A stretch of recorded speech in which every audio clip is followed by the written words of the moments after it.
Well, hello there, and welcome back to Freeform Disney.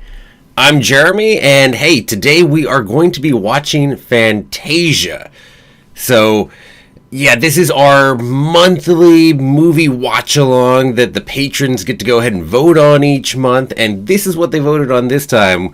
The poll was between, like, some of the old Gold-era movies and also some of the Package-era movies.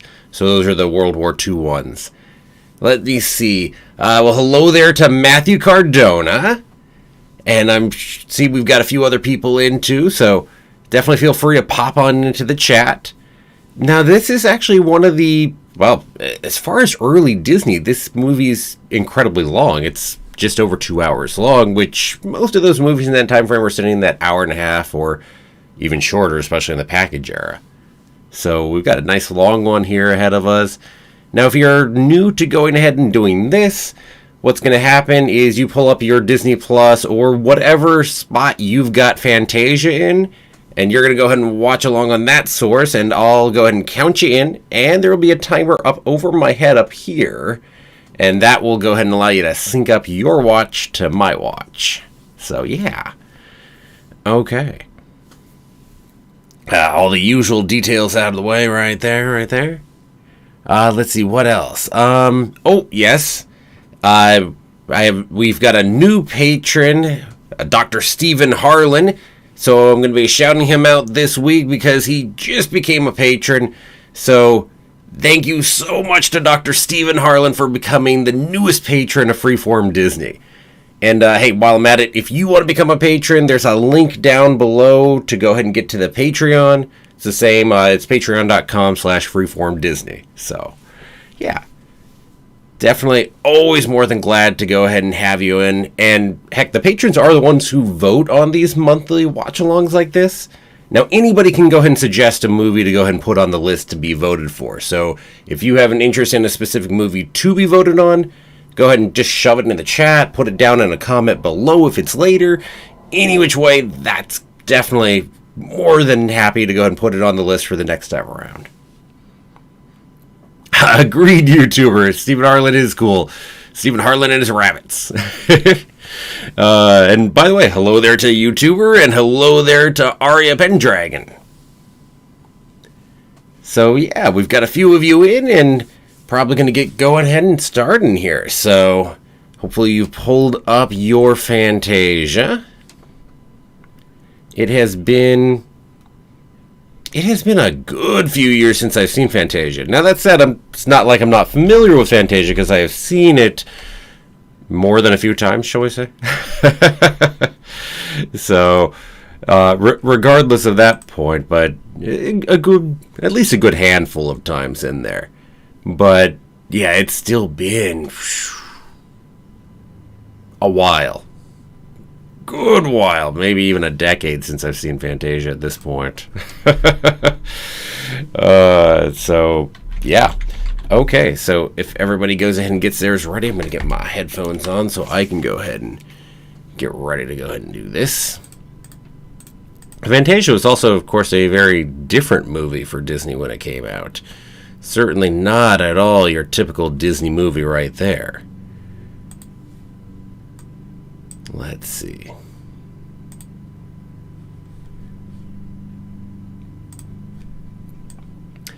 Okay. So I've got mine up. Hopefully everybody else is getting theirs up. If you don't have yours up, now is the time to go ahead and let me know. Hello there to Fred Richards.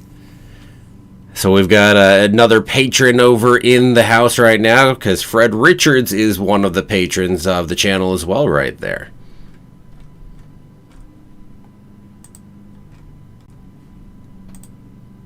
So as one of the people you can go ahead and thank for the fact we're watching Fantasia today, right?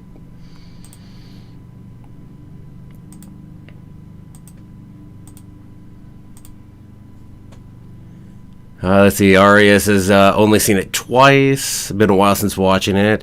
YouTuber, what were some of the other movies on the list to vote? So YouTuber, the list this time was Gold Era and Package Era, so the World War II era movies. So this month, as I said, in part, a couple of the suggestions that came in were in that time period, so made sense to put there. Like Pinocchio is one of the ones suggested. Not by a patron, actually, but I think on last month's stream it was brought up. So that was one of the reasons for this time being that. So let me pull it up. I can go tell you here in a second. Well, actually, I mean, let's see. If I can... Or I can test my memory. How good am I at naming the Gold Era and the Package Era movies? Now, I did take Snow White off, just because I'd done a ton of Snow White a year ago. If I'm going to go ahead and do a watch-along on that, I'll probably make it a bigger thing.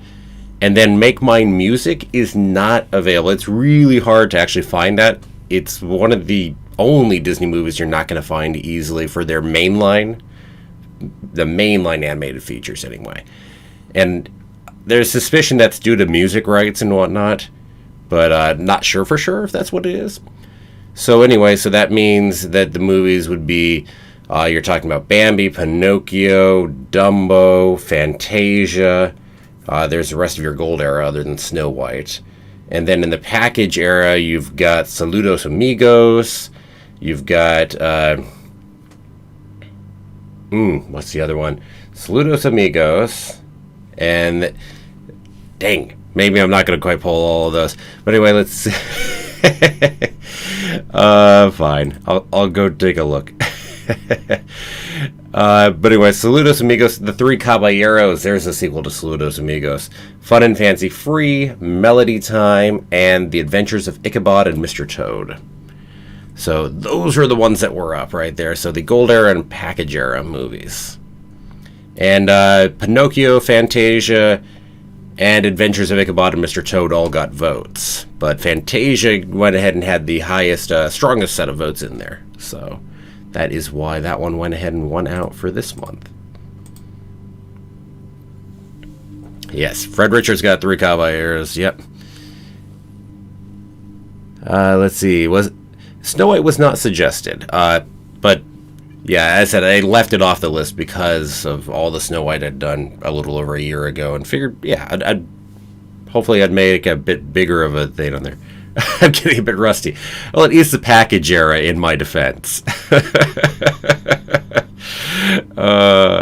Although, yeah, I mean, I should have gotten Three Caballeros, right? What movie are we watching next month? No idea yet, because as I said, that will be voted on by the patrons, so we won't know that one until, well, a little later. So it'll be voted on probably in a matter of a couple weeks or so. And yeah, it depends on what gets suggested and then what the patrons vote for. So we will find out at that point. And then I try to get the vote done by like a week before it, so that way I can put up the notification so everybody can see it. So usually everyone gets to know about a week ahead. Okay.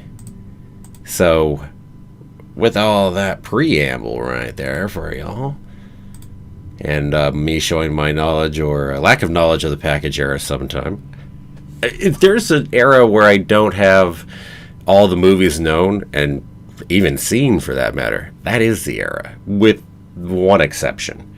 Well, two. There's one other era, because I have not seen Home on the Range and I have not seen Chicken Run. Chicken Little. Not that I'm exactly feeling like I'm missing anything with those two, but I haven't seen them.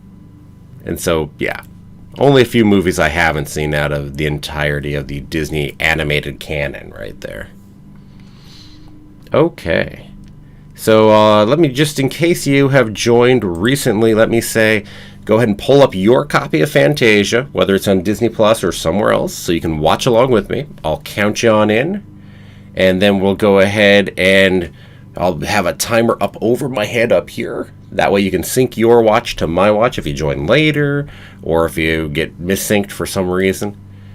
And, oh, don't forget to click that like button. It really helps. Definitely brings more people in to see it, because YouTube as a whole, just the algorithm really likes that. And I like seeing it. So, okay. With all that said, let us pull everything up and get ready to start. So, in 3, 2, 1, go.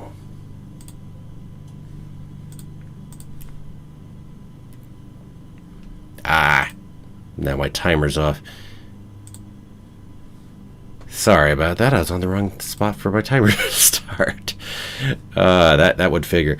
You want me to restart it, or if you all started at the time I said, then we're good. I just have to get this timer to be somewhat accurate, and that's gonna be a tricky beast right here. So the timer will pop up here in a couple seconds. There we go.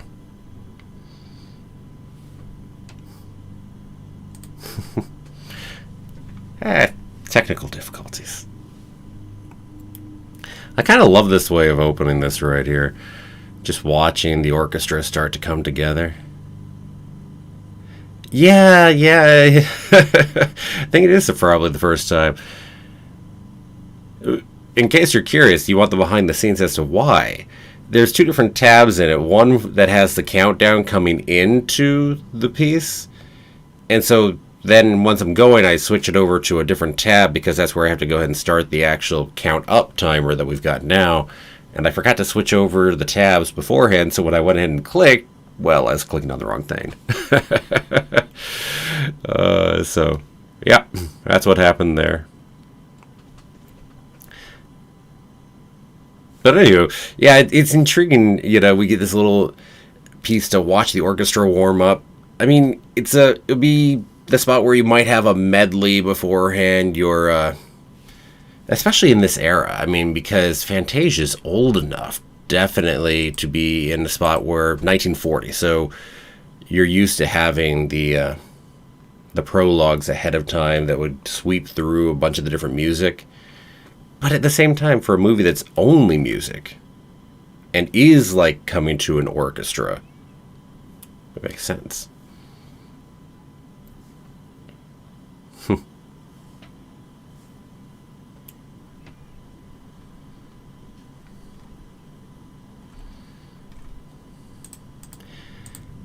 How different it was right there.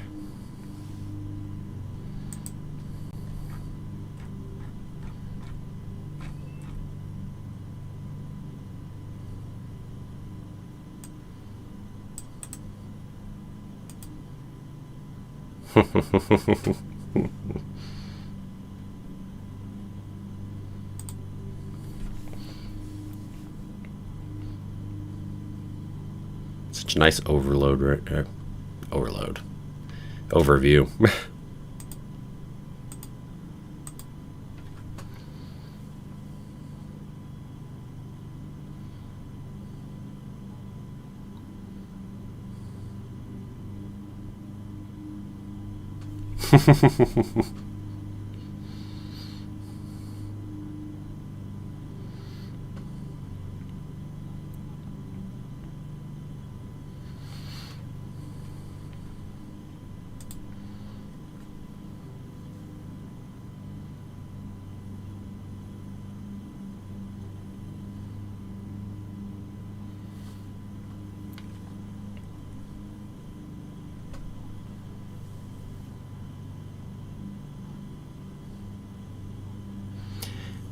By the way, this I prefer about the original Fantasia to Fantasia 2000 is that our host through this right here, we have Leopold Stokowski right here for actually bringing this out to us.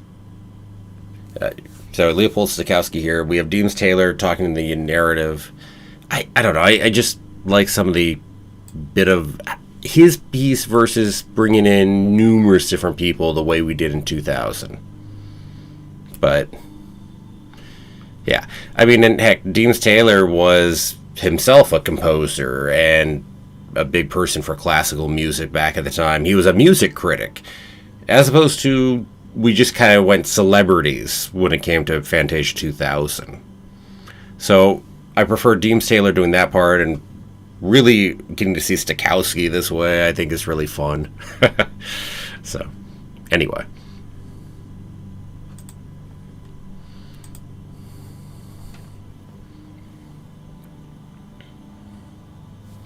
So here's the question. What goes through your head when you hear some of this music? Does it match up with what Fantasia does here, or something else?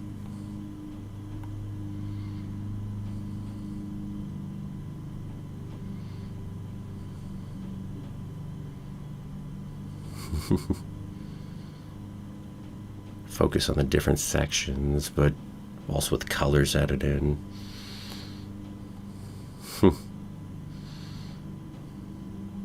Then we get to the more fun.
Such an interesting way to open it up, too. Rather than just jumping straight into like a big animated piece right off the bat, we get to go ahead and watch the orchestra more, but with colors and colorful shadows in here. Kind of easing you into it.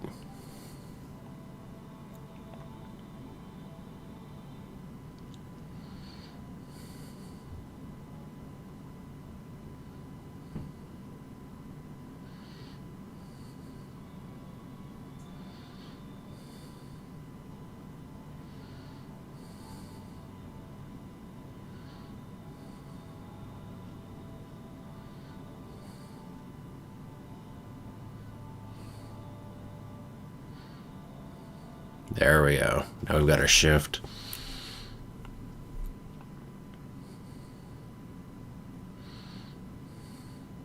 Oh, interesting comment.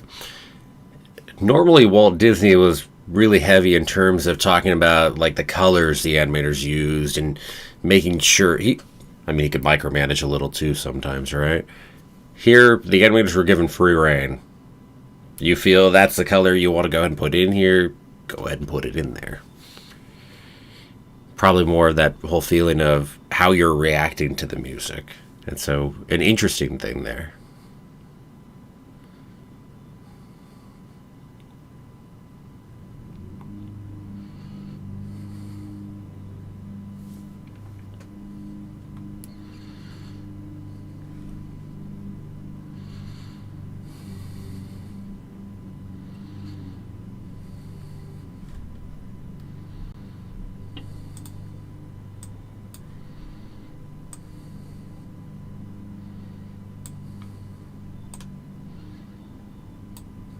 Oh, hello there, Maximilian. I was going to say you liked Fantasia 2000 better. I was going to say I like Fantasia the original better as a whole. Now, that said, there are pieces in Fantasia 2000 that I absolutely love. But as a whole, the original wins out for me.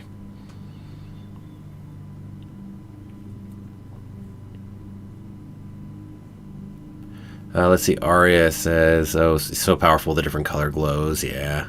I'd forgotten about that piece, but can appreciate more as an adult. It's like, definitely. I mean, one's got to admit, especially sections like this can be a little bit slower as a kid. To be sure.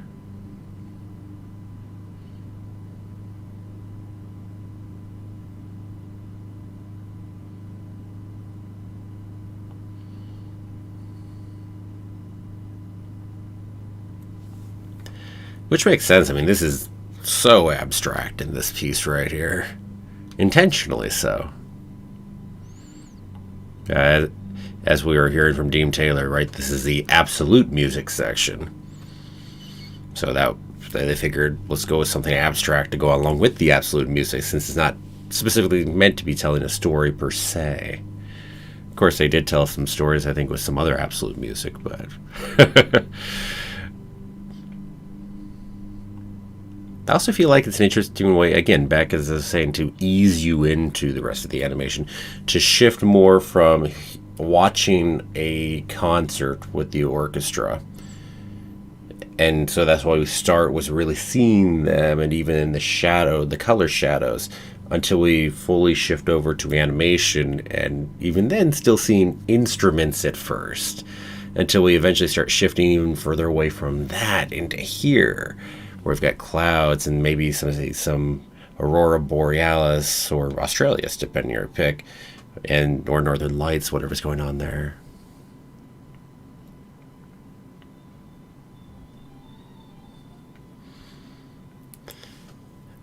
Interesting question, YouTuber. I mean, there's not a lot of examples on remakes or sequels, but it depends on what we're talking about. It has nothing to do with the original version versus not. Like Rescuers Down Under, I prefer to The Rescuers, the very first sequel that Disney actually made for one of their movies. I would say I prefer the original Frozen to Frozen 2. Let's see. Wreck-It Ralph versus Ralph Breaks the Internet is interesting, tricky. Need to watch them again to really say. There's some stuff I really like about 2 and some stuff I like about the first. So, talking about those like that. Yeah. So, talking about just the animated ones like that. Now, if we get into live action remakes, it's a whole other beast right there.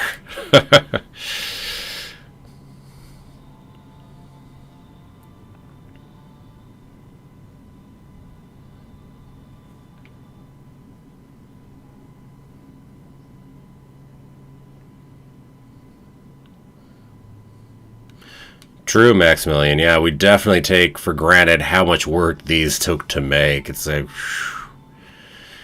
the amount of time and work in here. Yeah. And I wonder if it's even harder because of the nature of what you're doing in Fantasia. You want to create all these very different interpretations of the different pieces of music, but not be doing the same thing over and over again. I wonder how much fighting there was over the different concepts you actually had coming forth. Be an interesting animation room to be in right there. See what concept art you had, etc., etc.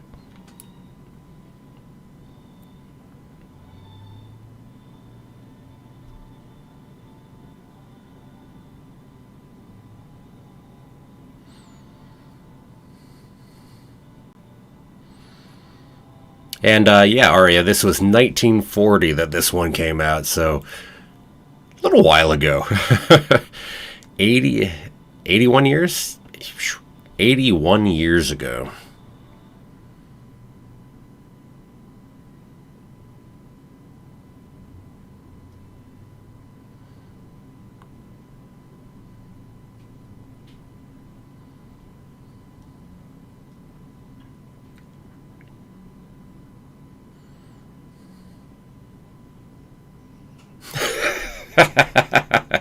It is funny how much he despised it.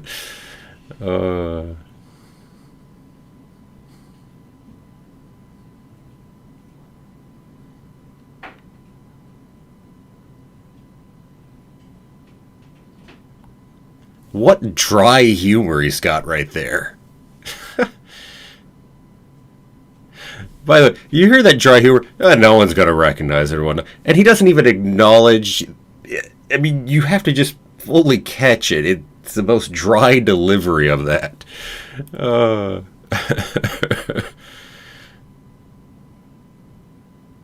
respect somebody really committing to the dry humor and just not even breaking to smile on it, though.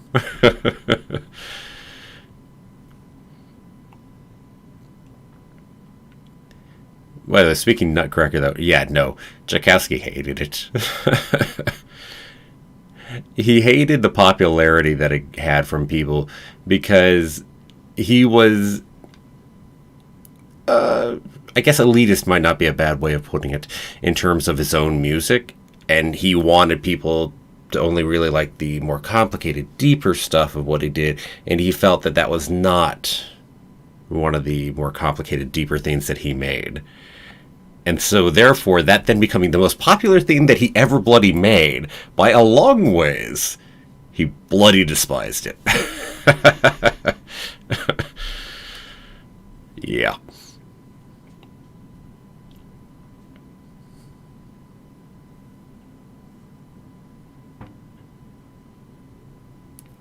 Let's see, what else do we get? Oh, liking Wreck-It Ralph 2 more. Yeah, exactly. That heart-tugging end, it's exactly it. It plays in some of that a lot better. I think overall the pacing and whatnot is better in the first one, which is why it gets a little tricky between the two. But the emotional resonance in number 2 is better. Definitely. Let's see, Fred Richards, if memory serves, the artwork was painted on glass. Yes, I think that sounds right to me, too. 1940, the last time my favorite sports team won the championships. Wow. Or not.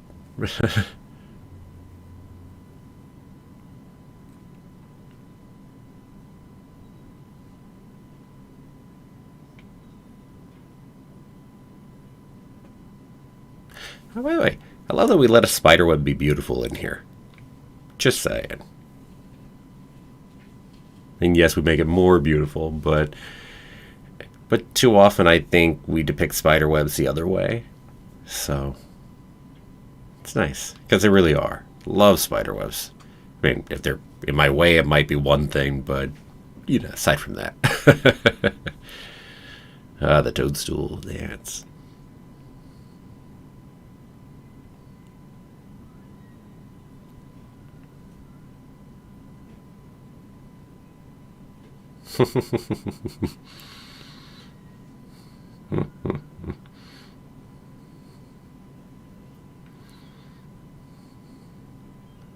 It's interesting because of this in Fantasia. Oh, you're right. The 1812 overture does eclipse the Nutcracker in some ways, but yeah, it's another matter. In some ways, because the Nutcracker is something that became huge, utterly huge, and the amount that it gets done every year probably is performed far more than the 1812 overture. So, tricky thing that. So, yeah, anyway. If you were to ask most people about the 1812 overture, they know an incredibly small portion of it probably is what they would recognize. It's much more of the Nutcracker for what people recognize, though the much larger portion because of the ballet that gets done again and again. Oh, by the way, jumping subjects. Here in Fantasia, this actually is an interesting thing, speaking of Nutcracker Suite. My head normally gets split sometimes in terms of hearing the suite, whether it goes a little Fantasia or whether it goes toward the actual Nutcracker ballet as to which way my head goes with the music because of Fantasia. So, just with those couple pieces and all. Interesting thing that.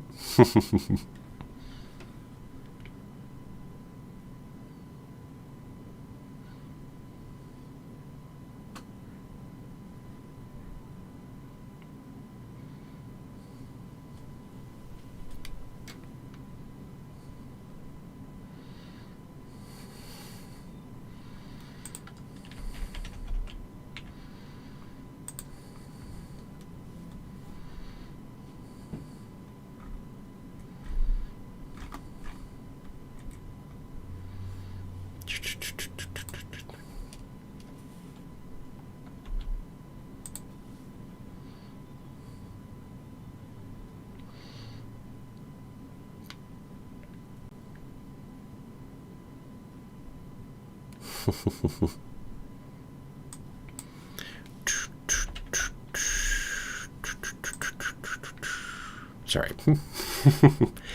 Interesting comment. I think, gotta be sure of this, but I think this is actually still, I was talking about the length of movies before. I think this is actually still Disney's longest feature for the animated movies, at just a little over 2 hours. Because even recent things like Raya or Frozen 2 or whatnot don't actually hit this long. Which, again, is impressive. Especially for the time period that it got put out. Oh, that's an interesting. It's a juxtaposition. Like orchestra recitals, concerts could be longer already, but animated things were always shorter, and yet they chose to go with, well, something over 2 hours long.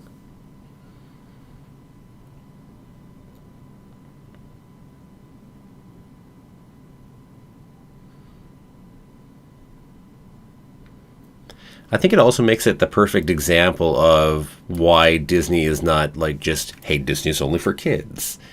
If you had just meant it just for kids, you would have kept that shorter time length as well.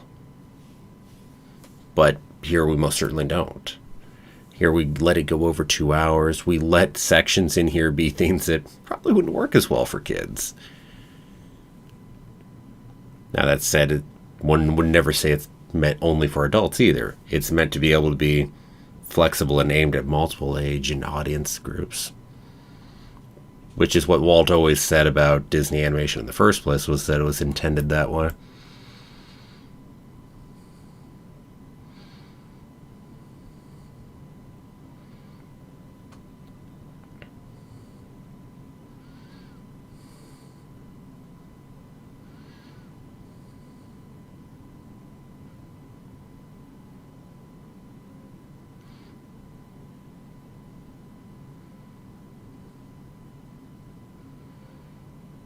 Ah, so cool.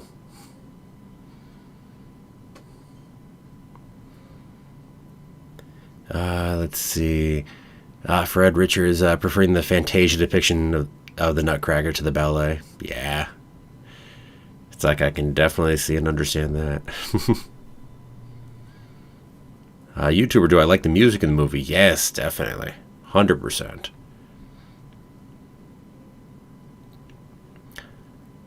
I'm a very eclectic person in my music taste.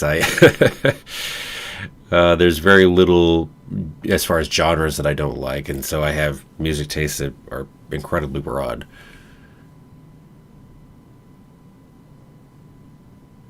So classical, certainly in amongst my genres that I like.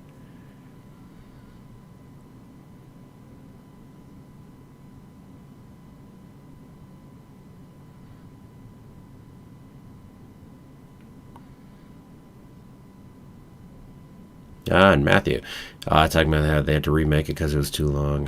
Yeah. And YouTuber, Disney animated movies are for everybody, which is impressive how successful they are at doing it. Yeah. And Pixar too with their deeper themes. Agreed.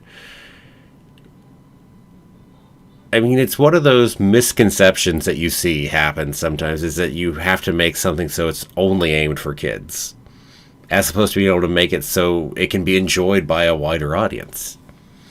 So, and there's certainly plenty of good examples where things are intended for a wide range of audience ages. Disney's certainly one of those. Pixar, yes. Star Wars. Heck, Marvel for that matter. Or we could talk over about, say, things like The Simpsons or et cetera, et cetera. So, yeah, definitely a good few examples. Heck, the theme parks. Not entirely, but certainly in large part.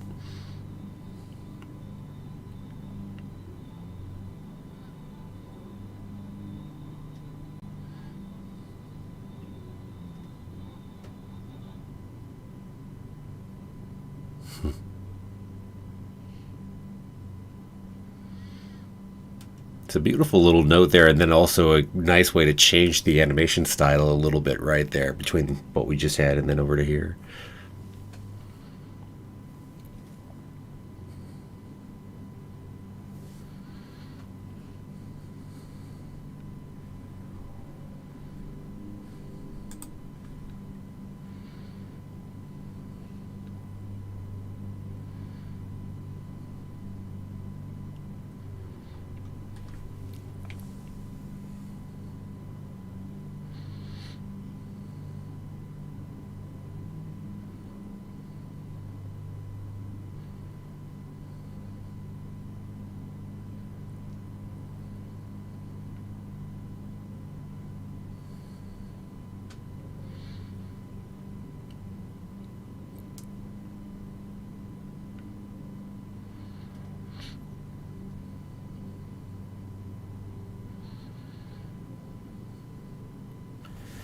Yeah, they go through so much in here.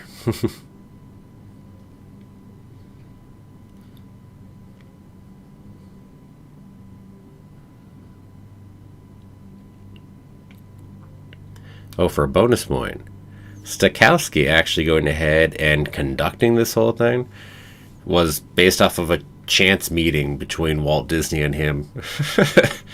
And Walt started talking to him about his plans for Sorcerer's Apprentice and doing that. And Stokowski's like, hey, that sounds cool. I'd like to do that. Bearing in mind that Stokowski, incredibly popular, I don't think whether Walt would have even tried to have approached him about something like this before. It's kind of one of those situations where do you really approach somebody who is that big? And would they really want to do this? I mean, Disney, as a studio, didn't have a lot of features at this point, and this is certainly something incredibly experimental. So, I don't know. I don't know if he would have approached somebody like Stokowski otherwise. Makes me think about a recent example. James Gunn for Guardians 2, right, had a special feature that was also there, a music video they made. Just some completely tongue-in-the-cheek 80s style music video. Super fun. But he didn't approach some of his biggest actors in there to be in it because he figured they wouldn't want to. Which he was dead wrong about. But back to just not thinking, oh, okay, you're going to think you're above this and not want to be in this. So, interesting how that can happen sometimes and how you can then have those people very much want to be in it.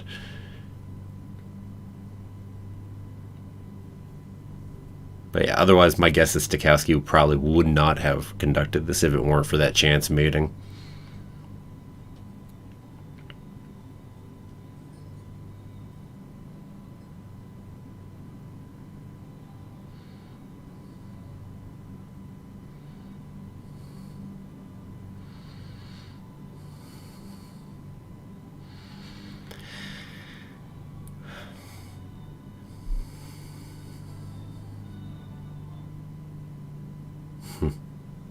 See, here would be a question for you I could have too. Which season is your favorite in this one right here? As we go through each of the different seasons, which one did you like best?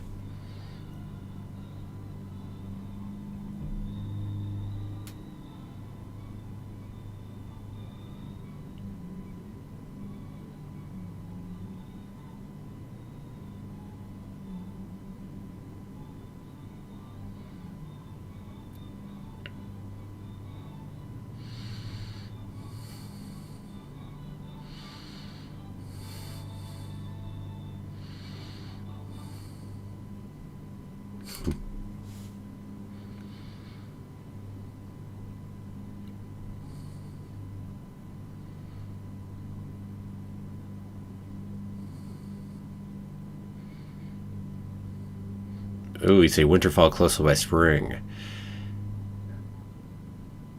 I I think I'd actually go spring followed by winter actually. So so yeah. Fall is nice. Love the leaves coming down.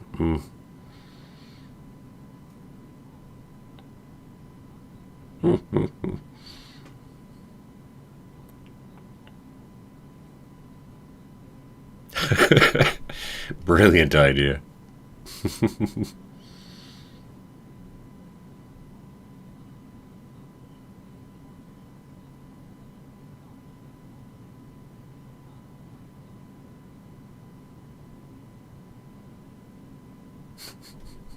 He just has such a dry delivery. Even he cracked a smile here, though.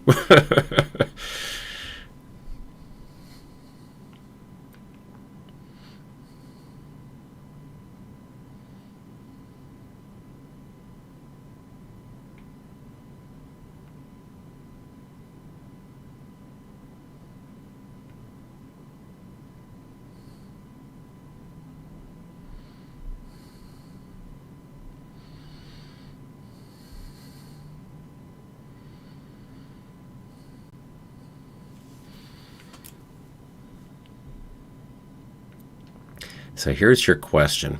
What's the most famous piece here within Fantasia? Is it this, or is it Night on Bald Mountain that's actually the most famous of the two? Because they're both famous for their own reason right there. I mean, you get Sorcerer Mickey on this side and you get Chernobog on the other, right?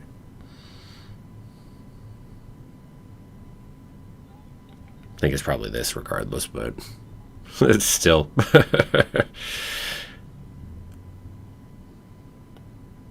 Not saying it's the favorites, but just saying it's the most famous. Oh yeah, so the story is narrated before the scene, indeed. We don't spoil the ending of it though, but we do give you everything up until there anyway.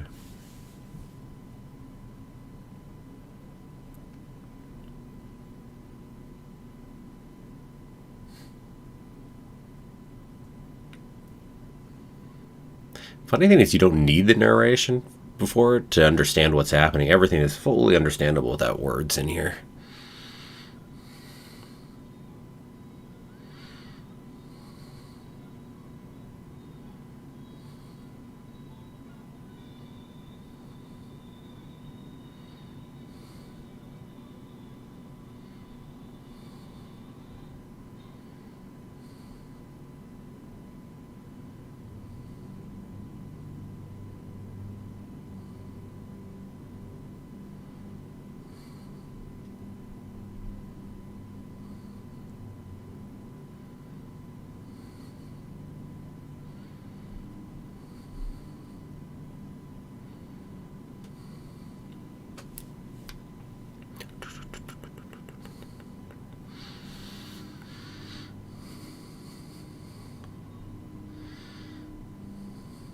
Now, anybody who's heard Fantasia, who hears this piece of music and doesn't go to this in your head? uh.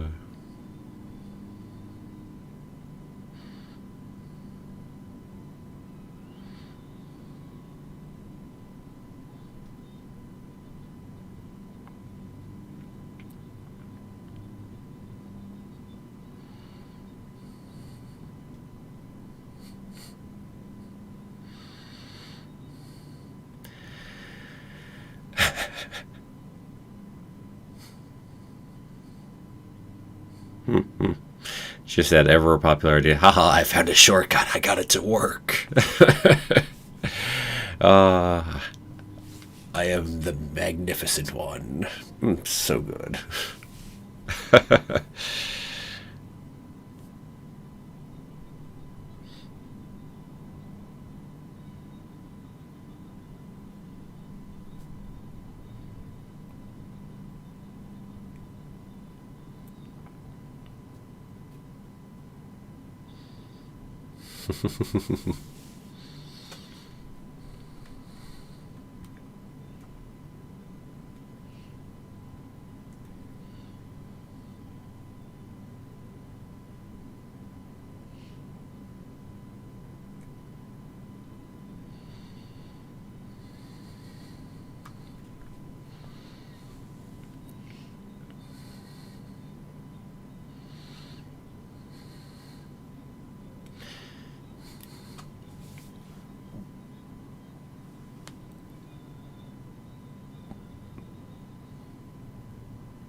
Of course, in fairness, I also do pull Phantasmic sometimes in amongst pieces like this.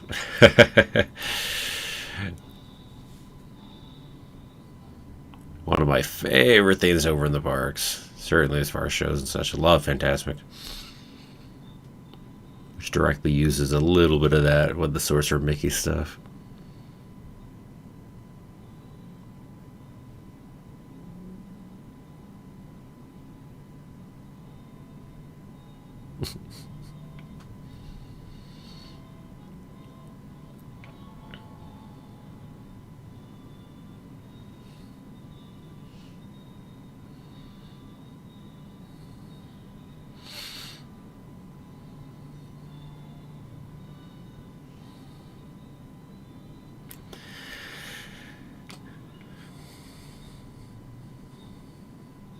Even this we're not willing to show directly, but just by shadow like this.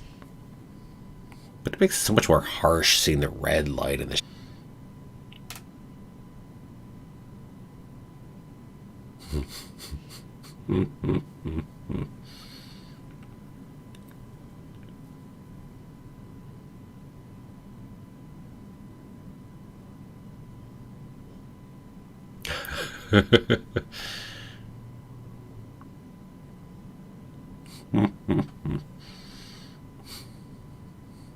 Can you imagine being in Mickey's spot right there? What the heck do you do?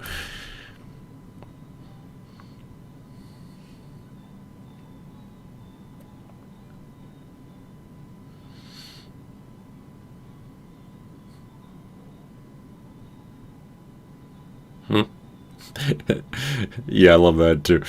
One bucket, I'll just dump water out.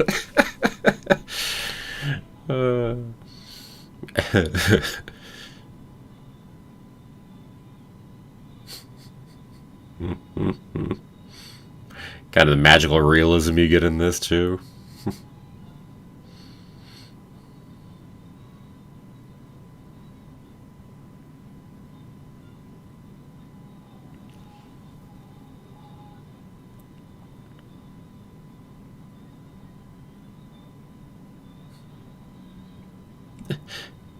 Might have been good to consult the book before chopping it into pieces.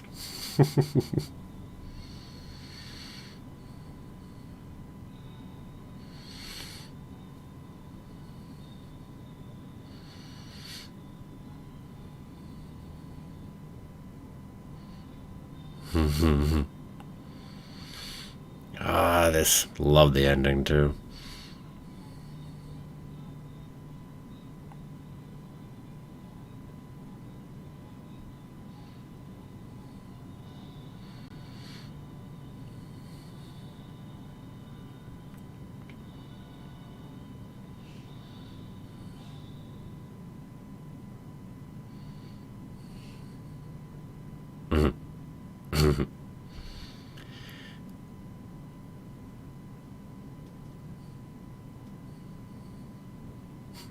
I also love that the sorcerer has such power. He doesn't need the hat to have gone ahead and stopped everything that he just stopped.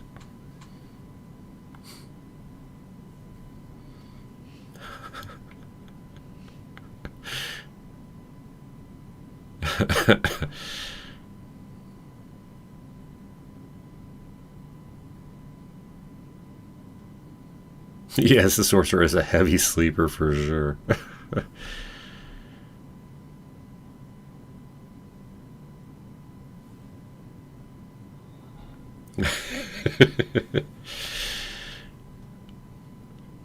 I love this piece.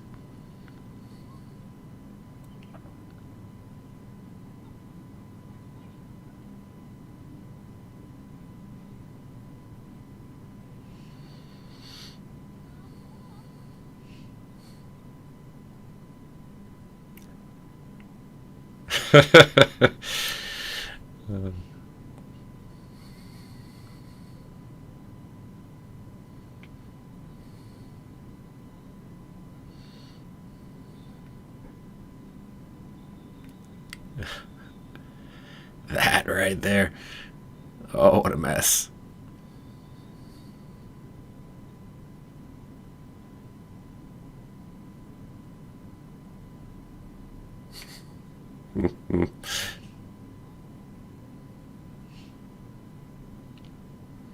I love that piece being in there.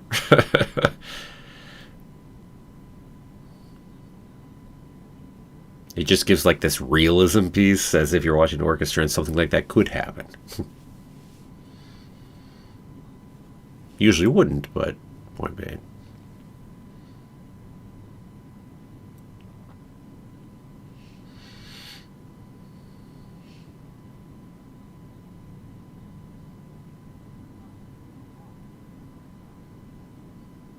Well.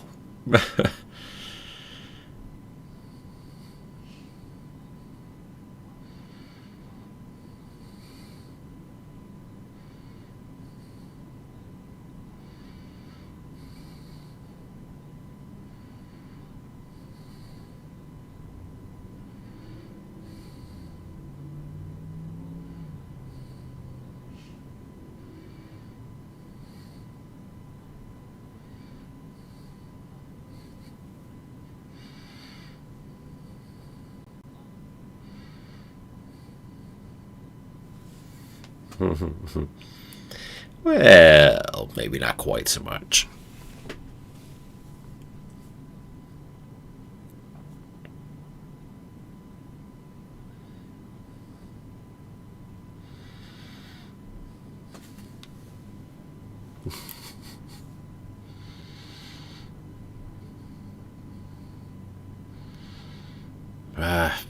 Dang, the inaccuracies in here too.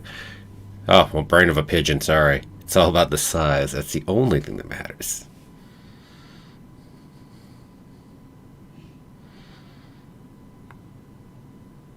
Of course, we're in the time frame where bird-brained is a huge insult, too.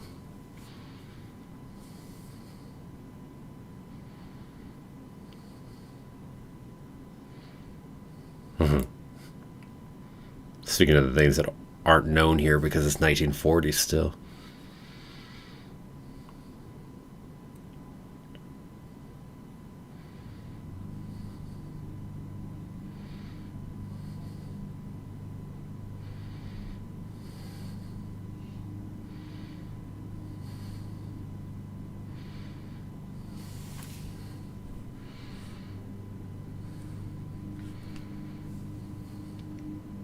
I love this section here of Fantasia.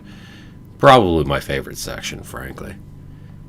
Even though, let's be fair, being that it was 1940, it's impressive how much they is still right enough as far as this historical depiction. Let's put it that way.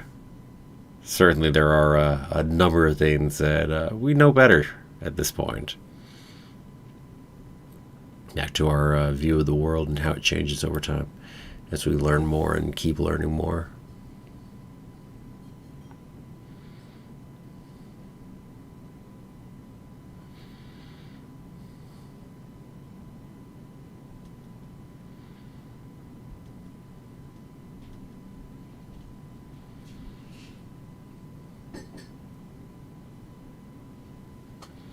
Oh, by the way, jumping to subject for a second.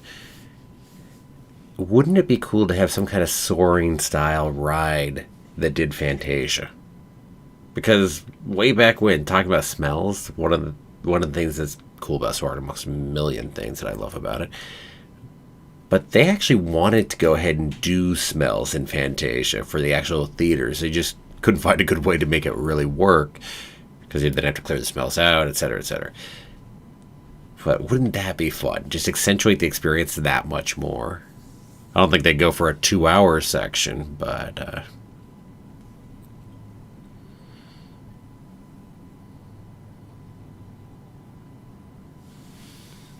so many fun pieces. Let's see. Oh, Fred Richards reminds you of the Grand Canyon section. Yes, me too. Apparently, it directly inspired that Grand Canyon section too. So, yeah, I agree. Definitely that connection between those two. I always love that section in the train too.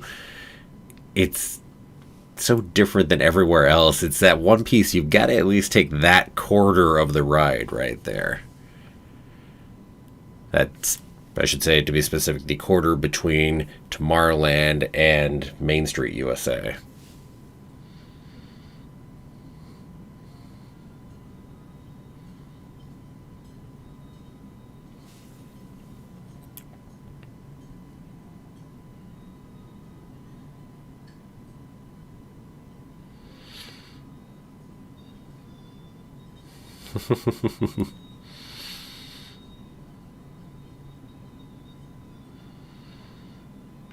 Oh, but yeah, as I was commenting earlier, his comment that this is science and not art. Well, let's be honest.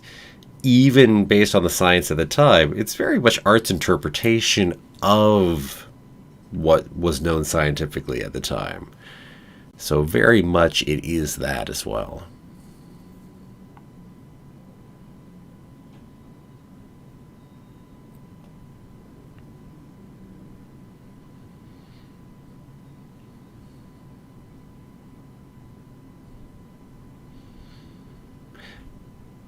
Let's see, Fred Richards. Oh, YouTuber says that would be clever. Oh, yeah, speaking of the sword. Not that I think they'd ever give us a 2-hour soaring ride to do it, but man, it would be fun. And Fred, taking the train ride just for the Grand Canyon section. Yeah, I don't take it just for that, to be sure, but I love that section of it and taking it for that piece. I mean, I really like the other section, going from Main Street, USA, all the way over to New Orleans Square is fun, and then just because you get that some of those outdoor sections in there, and I love the train outdoor. But then beyond that, if you take the next section, you actually go through Splash Mountain, and that's pretty cool too, right there. But if I had to pick my favorite quarter, it would be that quarter of the route. It would be the one with the Grand Canyon. So.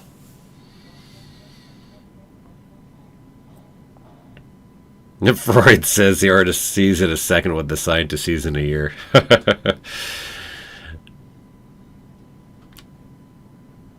Interesting.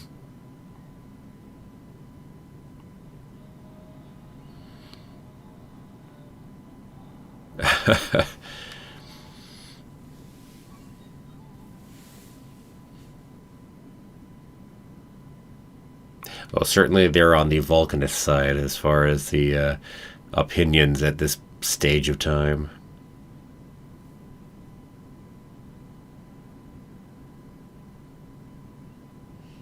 Guess I should make that a little more accurate. Point being, looking at volcanoes and that kind of thing being the major effector of change.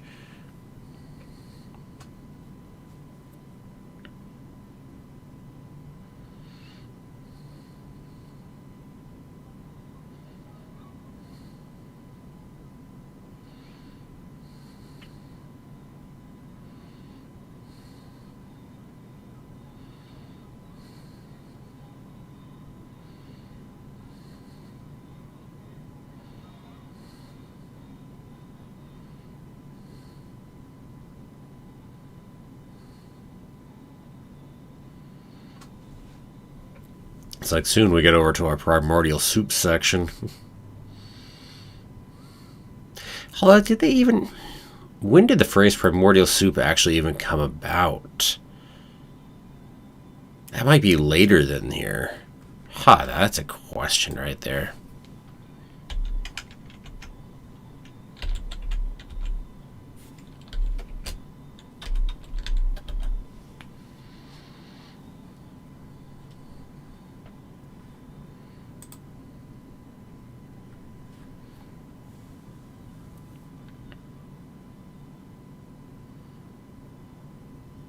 No, primordial soup was proposed before 40. It was the 1920s that it was first proposed. Okay. I was wondering, because they didn't say the phrase earlier, so I wasn't sure if it would be in there directly or not. But yeah.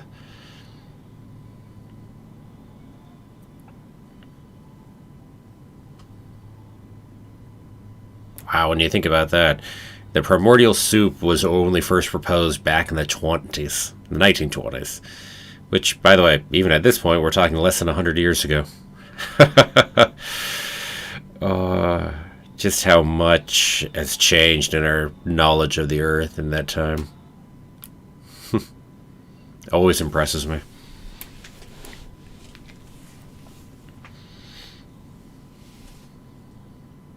Like at this point, tectonic plates, certainly not something that was known or accepted in a wide sense, in any sense at all. That wouldn't be for decades and decades later. Or how about the fact that dinosaurs have feathers and are actually quite bird-like? Evolved into and the birds evolved from dinosaurs, etc., etc. Things like that. Certainly not known here in the 40s. Or really, I guess we should say 30s when it comes to it, because the movie came out in 1940, but would have been being worked on in the late 30s.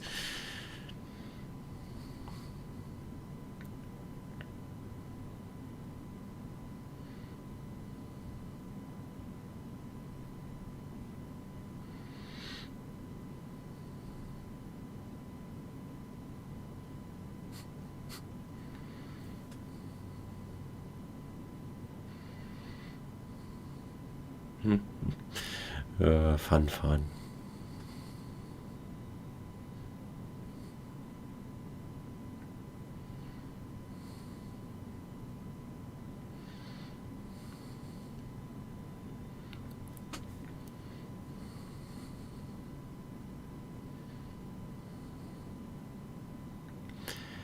It's interesting how we use the clouds to transition each one of these spots. We don't want to spend too long because we want to move forward quickly.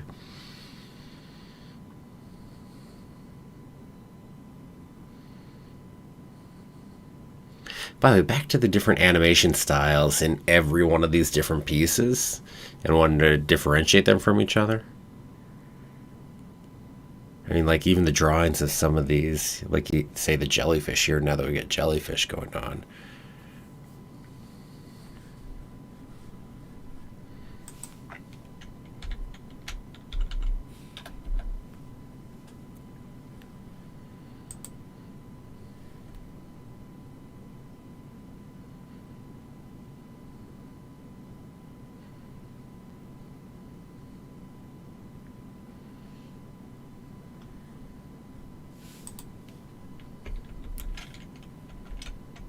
Dinosaurs. Just what we've all really been waiting for, right? I'm just saying, we've all been waiting for the dinosaurs. I certainly, I love the earlier sections too, but come on, it's all about the dinosaurs.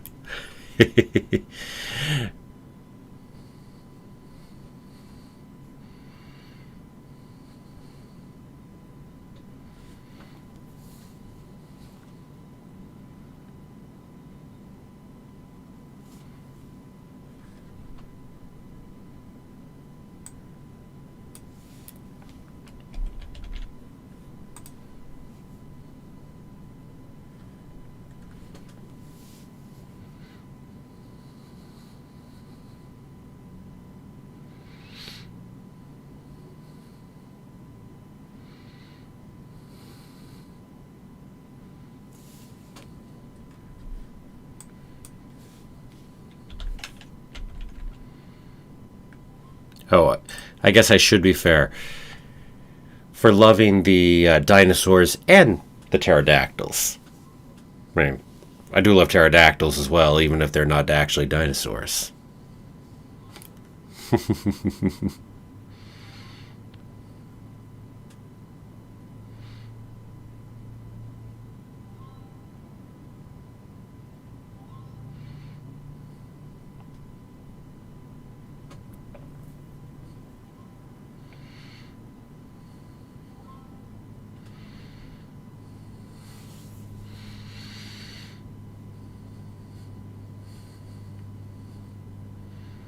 I love that this is the section that they wanted to focus on so much too, was dinosaurs. It's like, so it clearly comments on the fascination of dinosaurs even way back in 1940. Which, I wonder how many big skeletons of dinosaurs they had actually gotten back at that point. That's an interesting question. I mean, it's hard not to be impressed with dinosaurs when you can see the giant skeletons in museums, etc.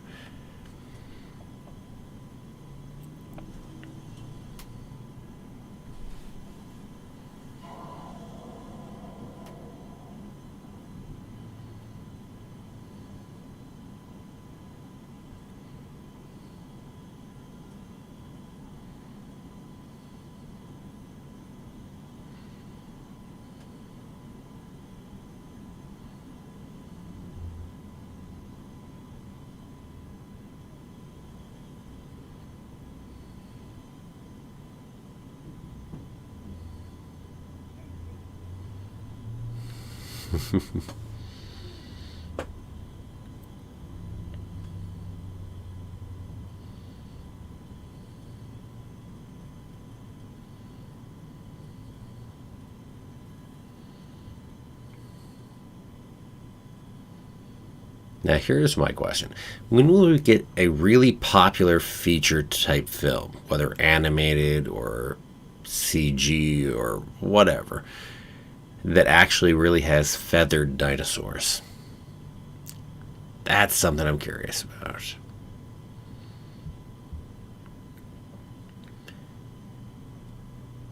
The trick, part of the trick of it is because it's so much in popular culture of the depictions of dinosaurs that we already have, then it's quite a push to shift it away from there. I mean, whether it be this in Fantasia, or whether it go ahead and be Land Before Time, or of course the incredibly popular Jurassic Park, Jurassic World. It's a hard thing to push back against. I mean, I think movie studios and whatnot would probably be quite reticent to go ahead and do it, in worries that going ahead and doing that would alienate audiences and they wouldn't like it. After all, movie studios tend to be rather risk adverse, shall we say.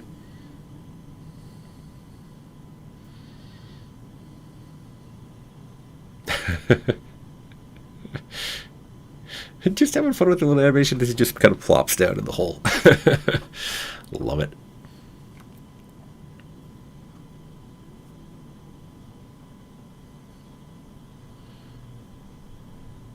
Oh yeah, Ari, you're saying favorite section you remember so far? Yeah.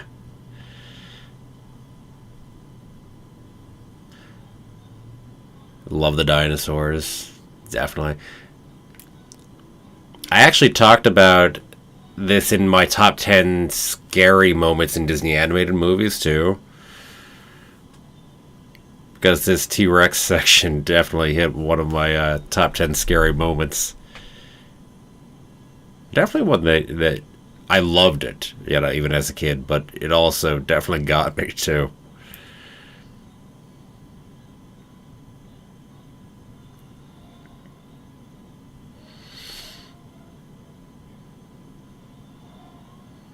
Oh, I hadn't seen that one recently, Fred. Evidence that T-Rex is hunted in packs. Interesting. And also, I mean, T-Rexes are not the major villains that we make them out to be here in this sense.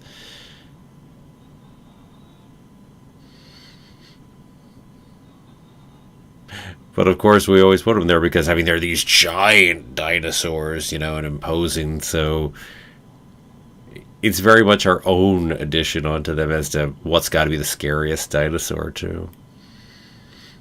But heck, they could scavenge a fair bit, too.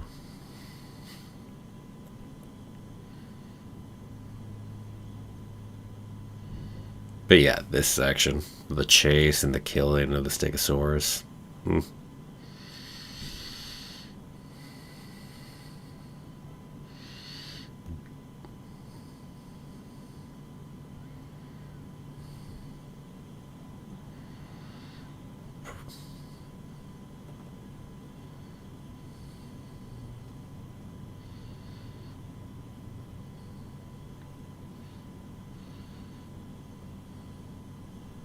But that is cool about T-Rex's hunting in packs.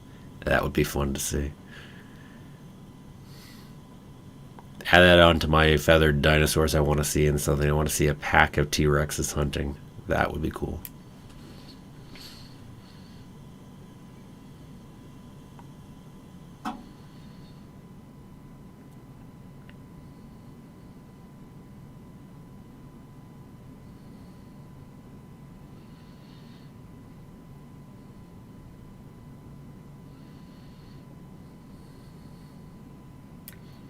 Now remember, this is their depiction for dinosaurs dying off because this is long before we had asteroid having killed them off. Now, in fairness, this depiction still works in some ways as far as asteroid having killed them off, because you still run into problems. I mean, the sun wouldn't be probably as visible as it is out there. It's quite the opposite as far as what would happen is because actually the sun got blotted out. Therefore, the vegetation goes ahead and dies off. And yeah, so Dust Bowl like this, not so much. But again, loss of vegetation is going to make some of those areas much worse. So it's still fun though.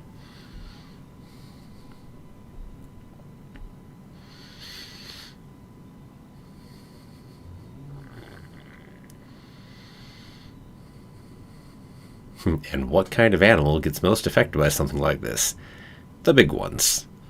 And the ones that are at the tops of food chains, that rely on way too many others.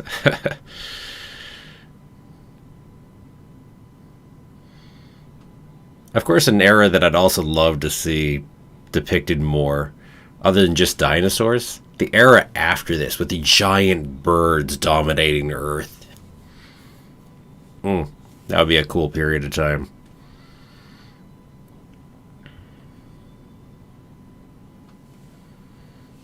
A frozen dust bowl. Yeah. Rather than the super hot dust bowl here. But yeah, no, it's called The Sun Gets Blotted Out. You go ahead and have all the vegetation start to die, which happens after a little bit. Which, by the way, yes, if we get a nuclear war, similar kind of problems you would end up having. Different subject, but similar kind of idea. So you get a big cooling off of that. Temporarily, of course. Not in a long-term sense, but...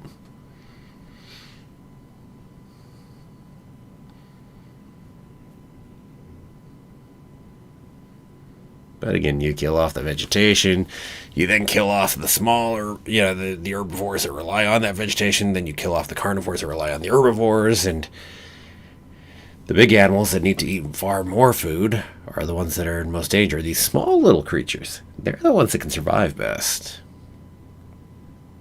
If you want to talk about humans becoming the dominant form of life in terms of...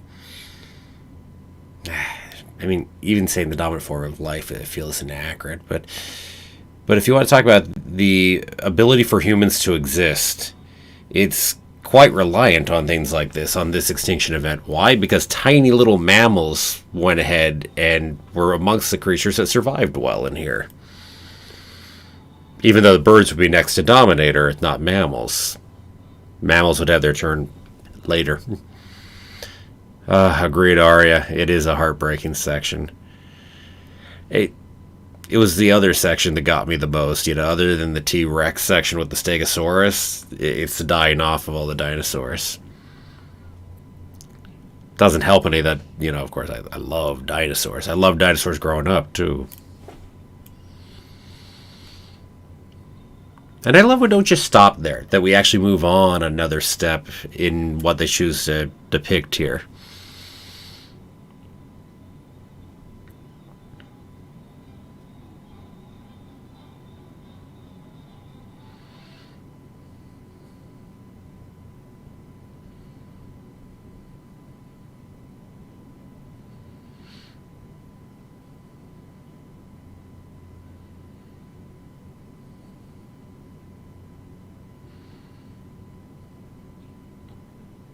Eclipses are cool, by the way.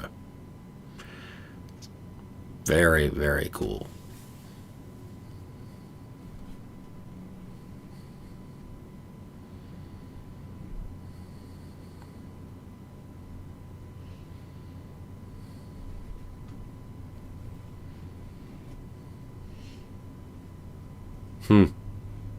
Or yeah, kind of the life goes on thing.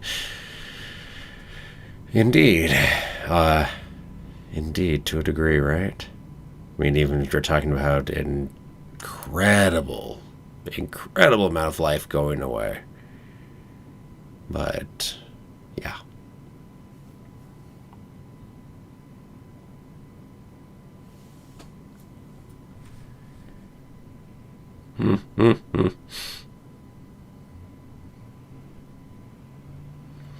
Intermission time, everyone.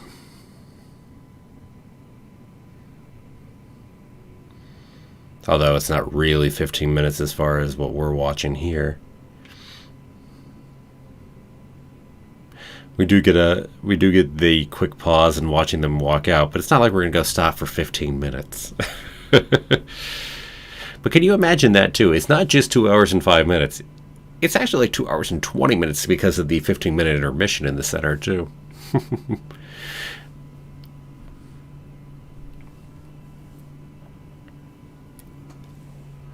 Type sort of like now? Yeah. Indeed. I'm not the one that said it. I didn't bring the mood down by talking, although I did talk about nuclear war, so I guess I did mention that. So I might as well talk about the fact we're in an extinction period at the moment. Yeah. What may very well be the largest mass extinction in the history of the Earth. So, yeah.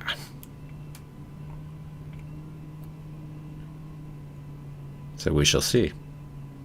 It's possible it doesn't, but it's certainly not looking good at this point. So yes, if you're not aware, we are currently in the middle of the 6th mass extinction event in the history of the Earth. Good times.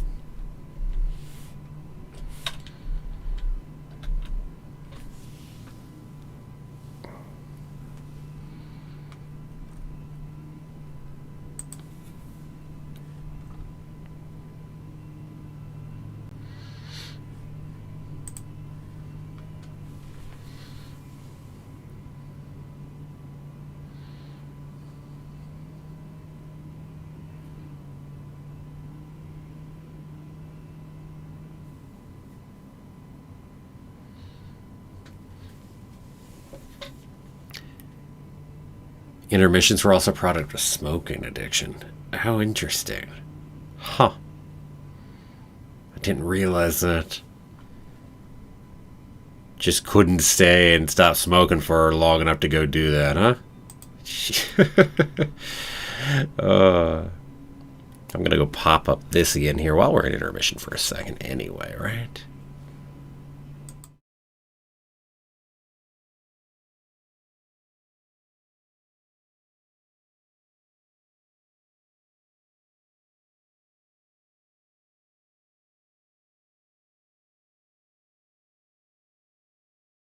So once again, a big thank you to all of the patrons here who, as I said, are the ones who vote on these movies here for each month.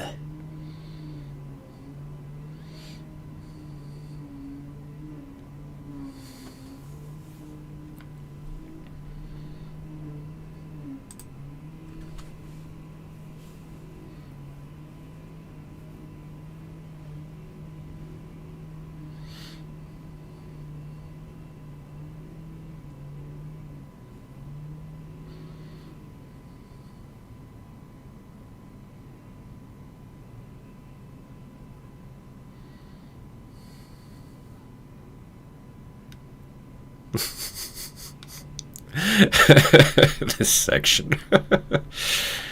So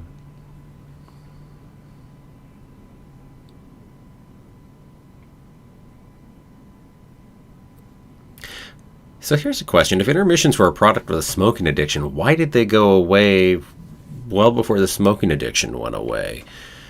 Was it just a getting more accustomed to being able to sit down for a couple hours, or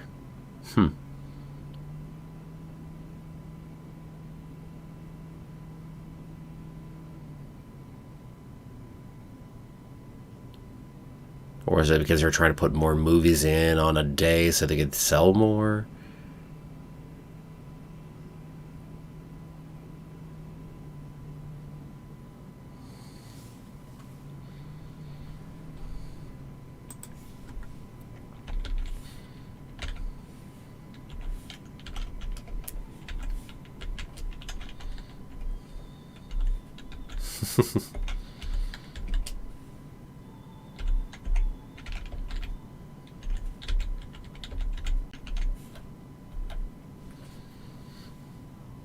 Movies got shorter, no cartoons, serials, etc.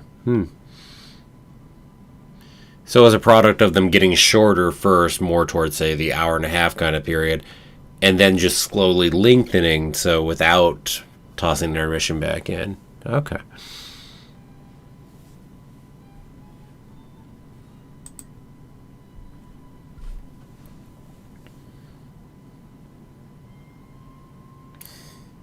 This section is cool, by the way.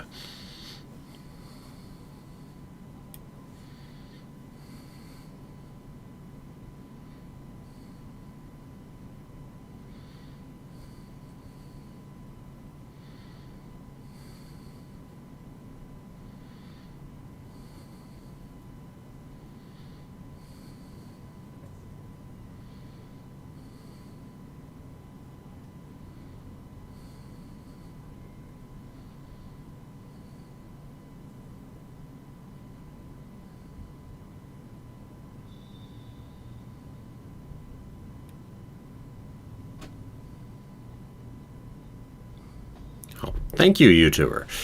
Certainly, as I said, get a ton of interesting comments and information from all of you here too, though. So, not just me.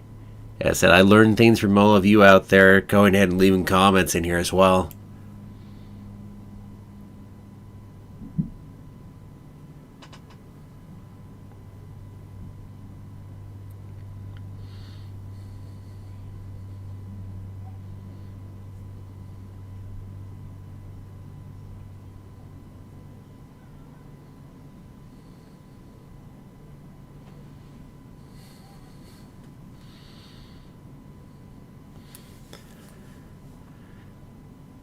Man, it's like, can you imagine just picking the different songs for all of this? The pieces of music.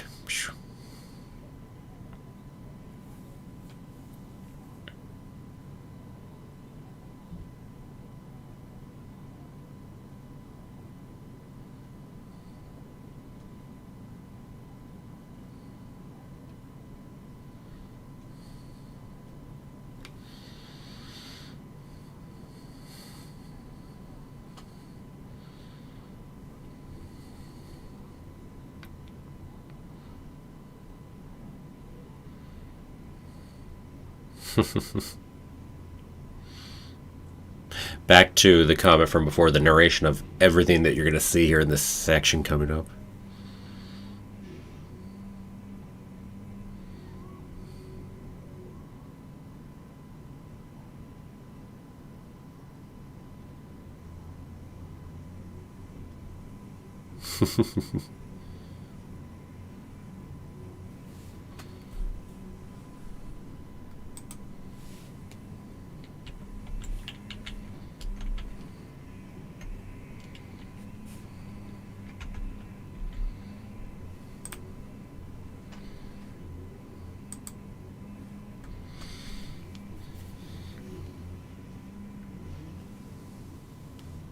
It's interesting also, they mix both, mainly we're talking Roman and Greek gods, but they mix the two because we talk about Zeus, but we talk about Diana.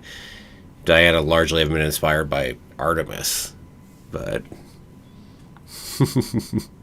just a little mixing of some of those pieces here.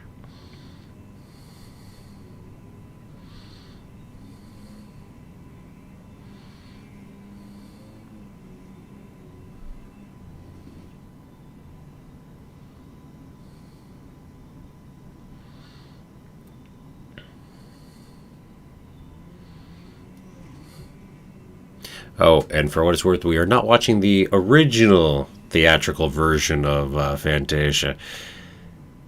Certainly, this is upcoming, one of the sections that got changed a little bit. I think they did it just by zooming in the section. I think. Talk about it a little more in a second.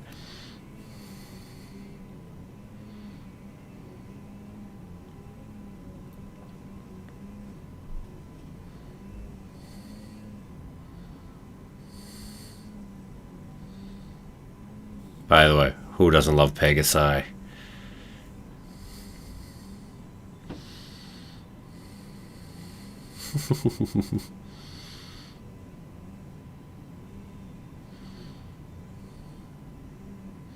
One of, what, only 2 movies in Disney's canon that have Pegasus. But we did bring one back in. Well, one that we did Hercules way later.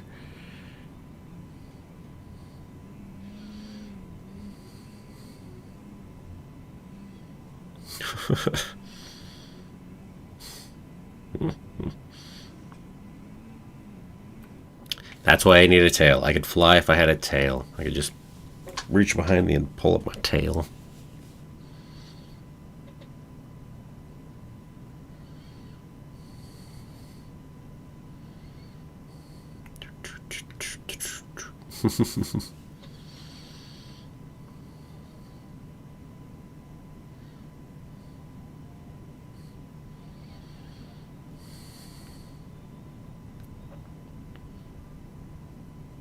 I love both the combination of the flying. We've got flying, we've got soaring, and then it's almost like they're galloping through the air as well.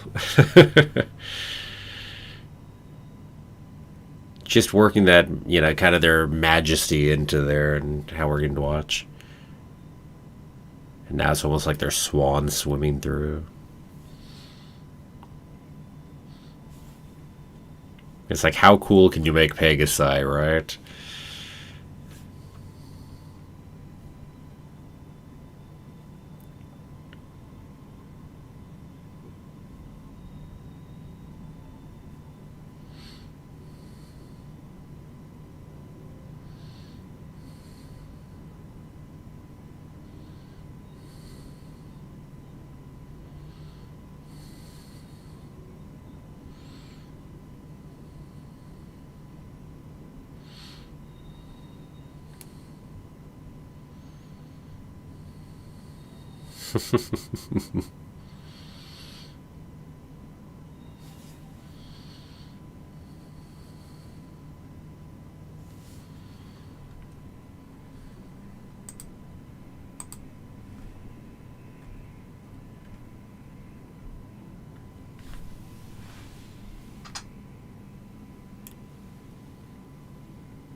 So while talking Fantasia, everyone knows that Fantasia was a flop, a giant box office flop when it came out. It did not do well for Disney. Now here's a question for you. Fantasia's popular now. When did it become popular and why? Bonus point question. If anybody knows the answer on that one, go ahead and put it over in the chat.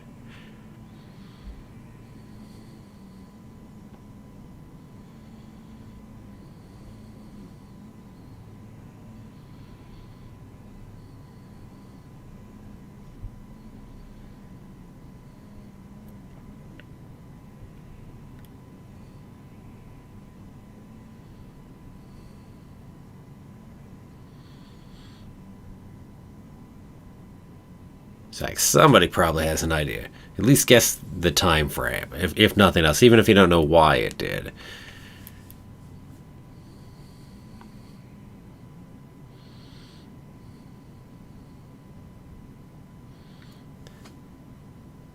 By the way, this is the section where we edited things a little over here in Fantasia and actually went ahead and zoomed in a couple sections because we have some racist depictions of some of the little centaurettes. Or is there not? Are they? What are? Anyway, the ones that are helping do the hair and whatnot for the centaurs, for the centaurettes. So, yeah. That got removed and taken out, which is very much a good thing. But anyway, let's see. Got a guess of 1980, a guess of the 60s. Okay, if anybody else has one, toss it in, and if not, I'll go ahead and give you an answer on that one. Okay, not seeing anything else come in, so the answer is that it does have to do with the 60s. I'd say it probably more the 70s, actually, on the time frame, because it's when they reissued it in 1969 that it really got more popular, so especially going into the 70s and right at the end of the 60s. And the reason is Fantasia was such a flop they couldn't even get people to replay the bloody thing, for decades, right? Because they wouldn't go ahead and take it. The theater chains didn't want it. But Fantasia then all of a sudden got interest because of psychedelic imagery. So, being the late 60s and that time period of experimentation, so Disney even purposely then had marketed for the psychedelic imagery in there. And that's why it then got re-released in 69 and then became more and more and more popular.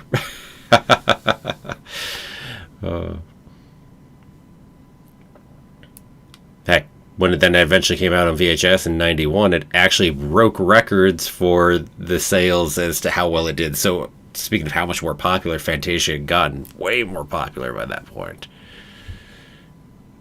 That's what you were thinking there. Yes. Kind of amusing when you think about it. It's because, hey, look at all these colors and what's going on here. This could be a real trip. You love Disney and their family-friendly image actually purposely promoted it with that intent in mind, too.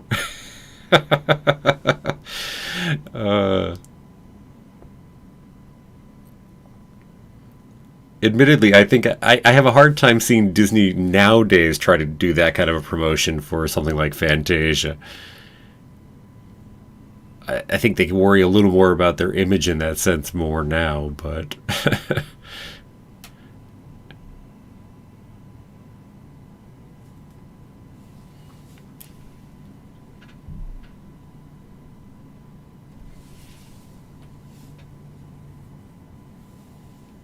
yeah, it is ironic, isn't it?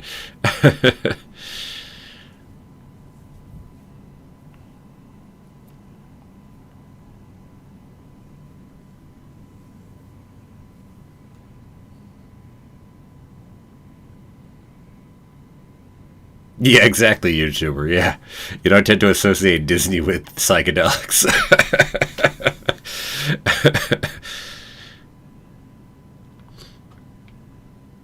Indeed. I mean, all the sadder for Walt that, I mean, it went ahead and flopped so badly way back then, though. It's like, yeah. I mean, you never know. If it had actually been really successful, we might have gotten another Fantasia well before 2000, if that had been the case. But, yeah, Fantasia, essentially, Walt died, what, 3 years? 1966, so 3 years before it was reissued in 69. So he never got to see Fantasia become popular like that. So, sad thing for Walt in that sense right there. I mean, he died still thinking it was just a complete flop.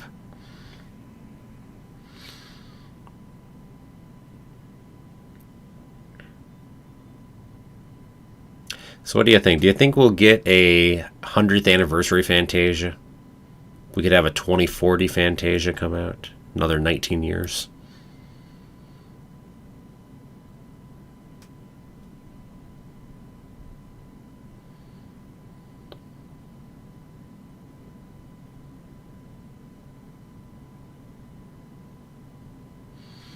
Although here's a bonus point question: if you do a 2040 new Fantasia, would they still keep to just classical music?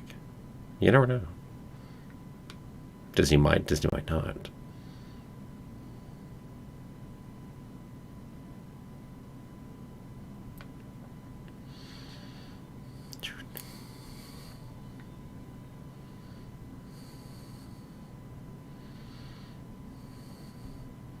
Oh, with the graphics now, yeah, it'd be intriguing. Whew. Makes me think about what they did with the whale section in the beginning of Fantasia 2000 and what you could do now, right? Have some classic animation, some CG animation, just mix your styles in there, as long as it doesn't clash, overly much, but it could be a ton of fun.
I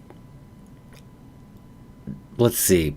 Amongst my things, I probably am least in favor of as far as Fantasia. I've never been a fan of the Bacchus section.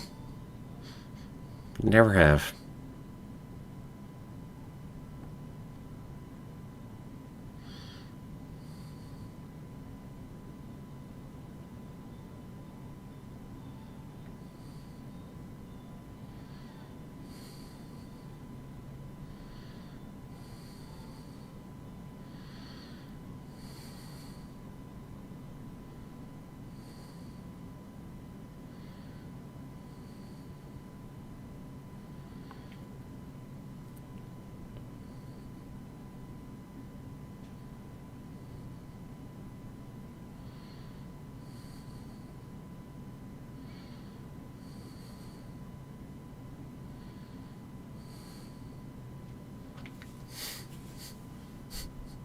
Oh no, it's raining. We'll bring back the unicorns here in this case. Rather than just seeing one or two of them.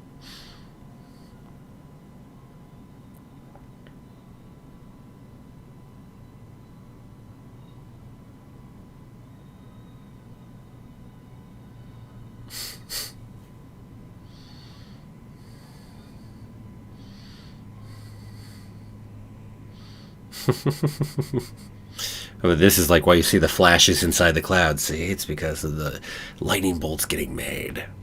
And then see the lightning between the clouds.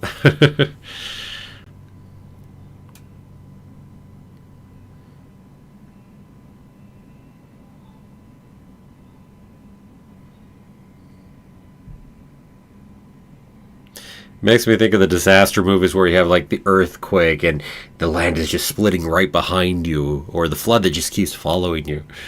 Here we have the lightning. It just won't stop following you as you're trying to run away from it.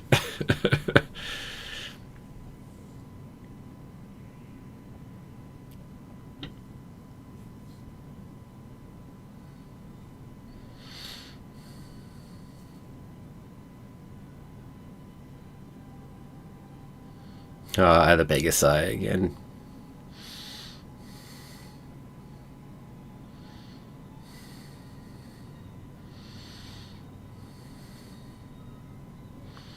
It is neat how it brings back in its numerous pieces from earlier back into here, though, at least. Connects them all together.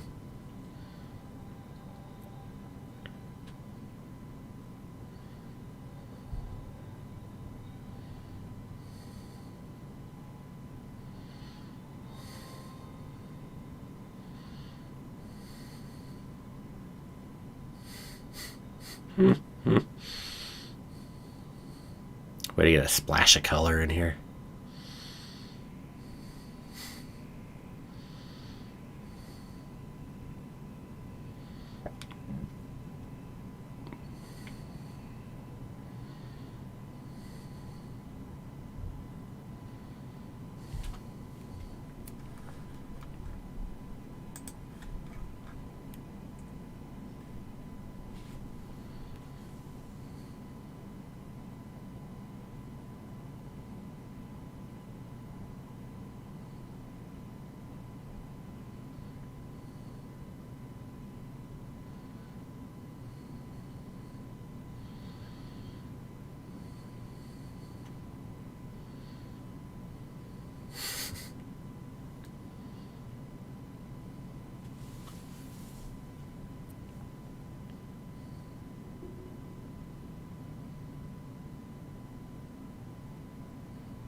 By the way, this is kind of a thing that seems to be throughout Fantasia, right? We have kind of our happy sections. We go through a big storm here, something hugely negative, and then we come right back out of it, right?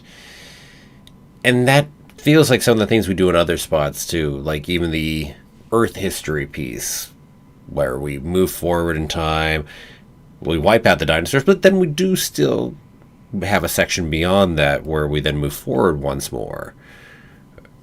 Heck, even moving through the seasons in a way.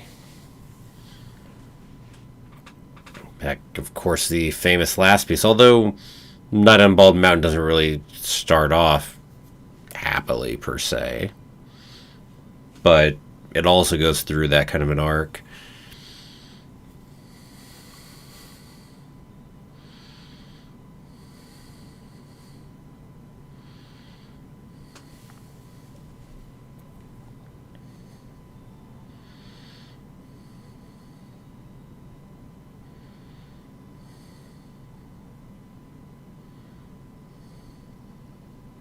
Riding the rainbow.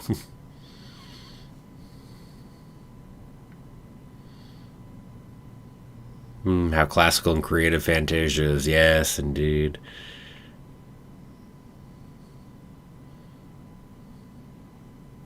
Yes, and Arya was agreeing that another Fantasia would be cool in 2040. It's like, yeah. Oh, well, hello there, McKee MC. Watching Little Mermaid. Good movie. Good movie. Can't wait for the live action one coming up here shortly. That'll be fun. Yeah, we're watching Fantasia here. You can go ahead and see the time up above my head. So right now we're at 1 hour 34 minutes roughly. So if you want to jump in there, you can feel free.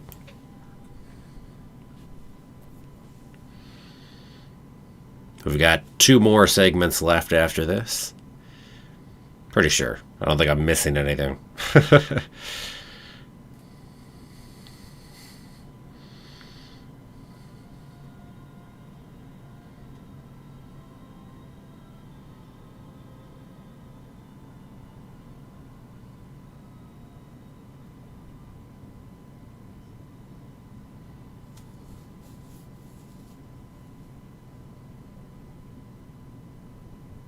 How could Disney get the rainbow colors wrong, though? Well, that's because this isn't the science portion of it. This is just the creative portion. Right? Something like that, right?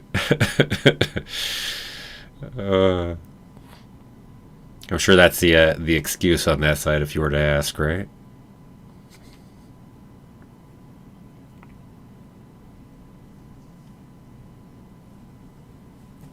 I mean, if it was the science portion, you would have had to get the rainbow right. Nice try, yeah. No kidding, right? It's like, no good answer for it. There's never a good answer for why rainbows end up being wrong in so many different spots. I mean, it's a natural phenomenon you can see and observe, so since however far back you want to go in time, so I mean, there's never been a good excuse for it.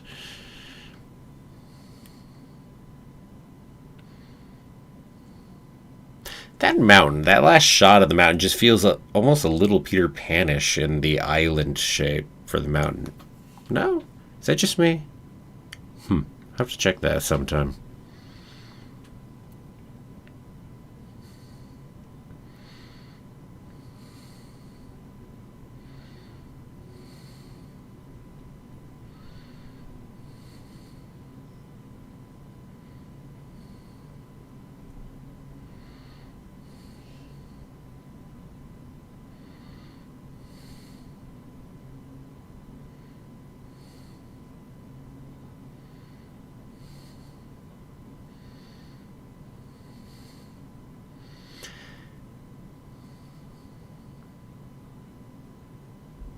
Such a dry delivery sometimes.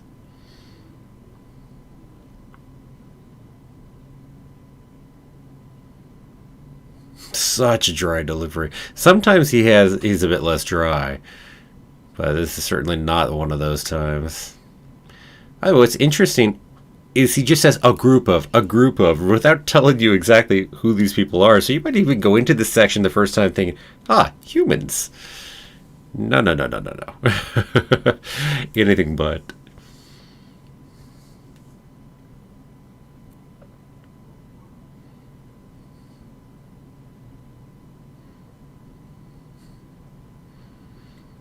And this is the only section I think we do in the whole thing that is actually made to feel like it's a theater production.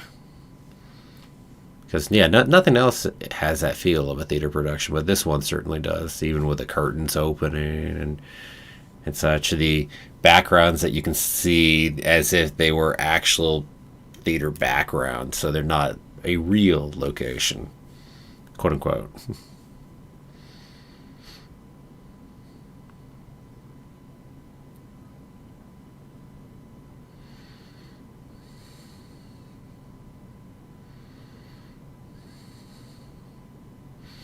Maybe a little Chekhov inspiration in here in terms of actually showing the seams of the theatrical location.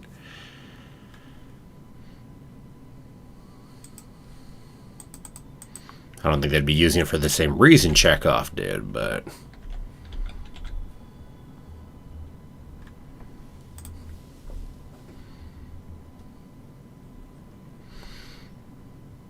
I mean, Chekhov went ahead and had seams and things showing because he didn't want you to be completely lost inside the theatrical production, because he actually wanted to inspire you to take action and really, etc., etc. That's why he didn't give you a nice catharsis at the end either. Here, I think it's more just to show off the theatrical location. Although I wouldn't be surprised if there's a little Chekhov inspiration anyway, in thinking about showing the seams, if not using it for the same reason.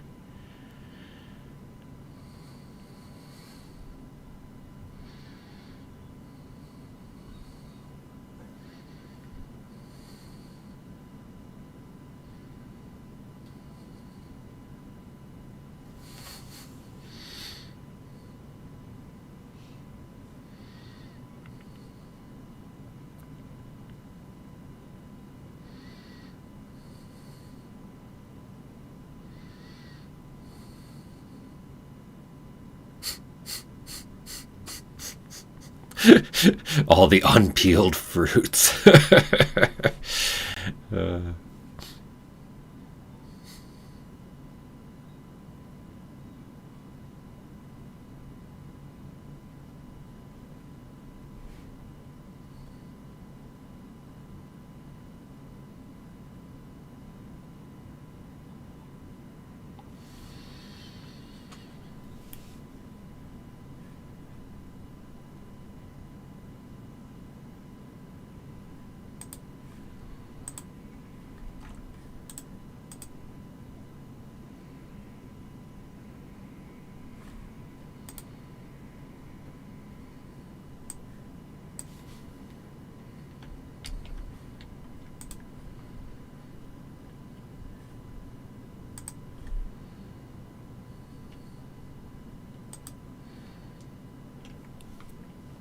Oh, good.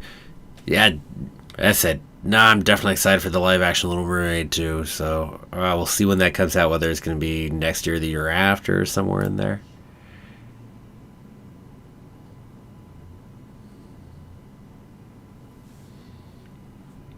Oh, by the way, let me toss this in for anybody. In case you're curious, we do have a Discord server. I know I've seen a number of you in the chat before, but of course there could be other people, too, who might see this other times, and I don't know if all of you know about it. But anyway, there's a Discord server for Freeform Disney where we also talk about things outside of time, so if you want to be able to talk to us at other points about this, that, or the other, whether it's Disney, Marvel, Star Wars, the theme parks, etc., feel free to go jump over there. Meanwhile, Dancing Hippos.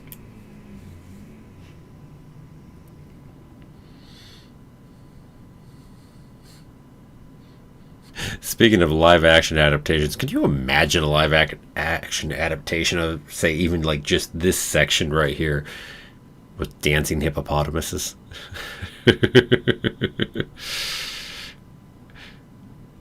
Feels like one of the more bizarre things to watch right there.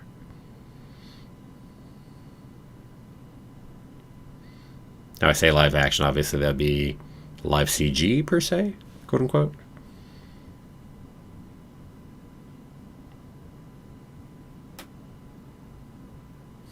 Followed by dancing elephants. It's like just some of those to actually make them look realistic and have them up on their hind legs dancing. It would be so funky.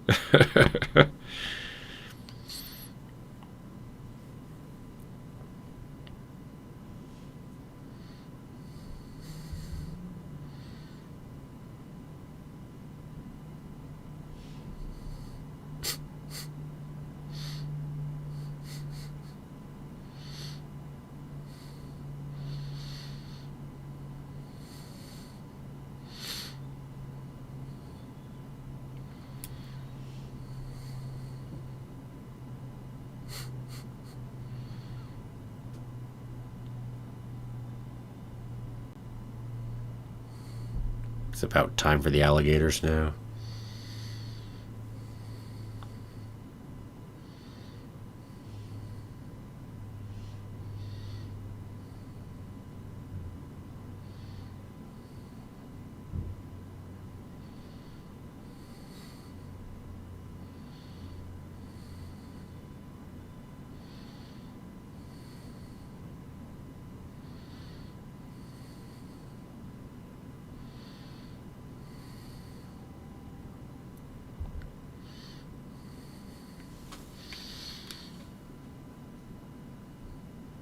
So there we go. At the end of this section, I got to ask you which one of these, dancing animals is your favorite of the dancing animals here in this section.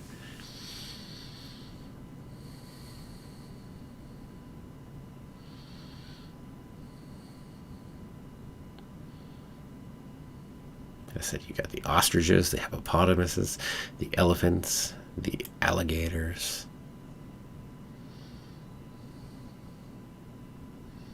Is there anyone else? Is it just us four?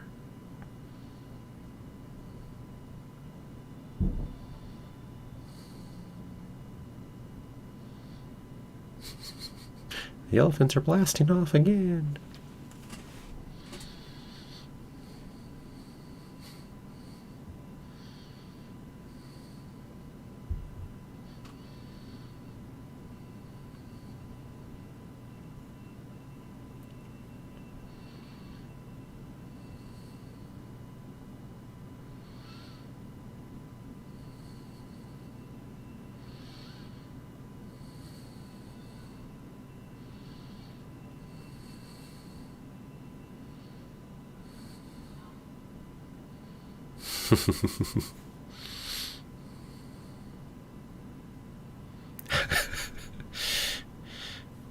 Food.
Back to bringing everybody in right at the end, right?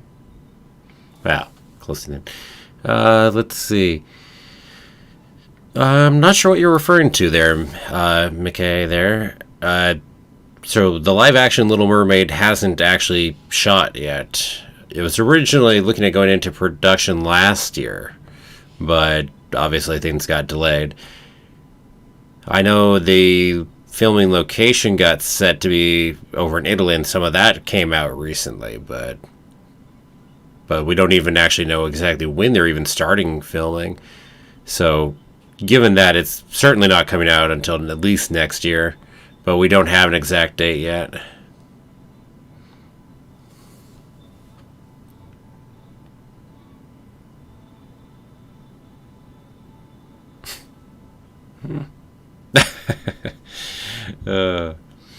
Yes, I do remember the doors being crashed at the end there. Yeah, thought I was right on how many were left.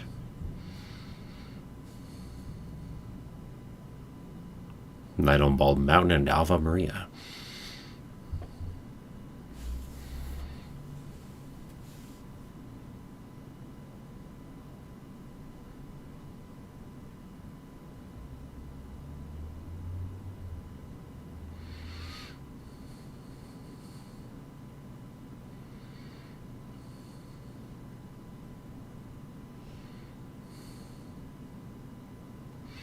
So anyway, my question before, which of those four would be your favorite dancers?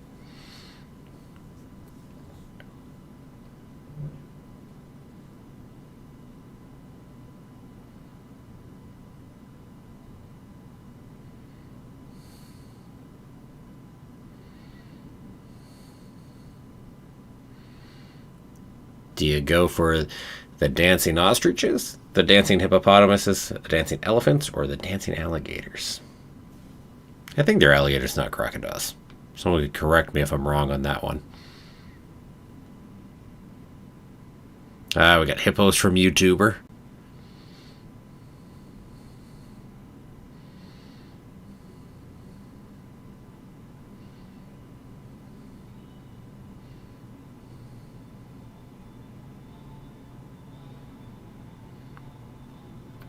Personally, I'm going to go with the alligators. I love the style of their dancing.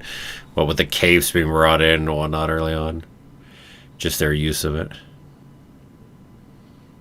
Yeah, I can't help but the hippo and alligator together. That section, definitely. No, the juxtaposition of the two is really good.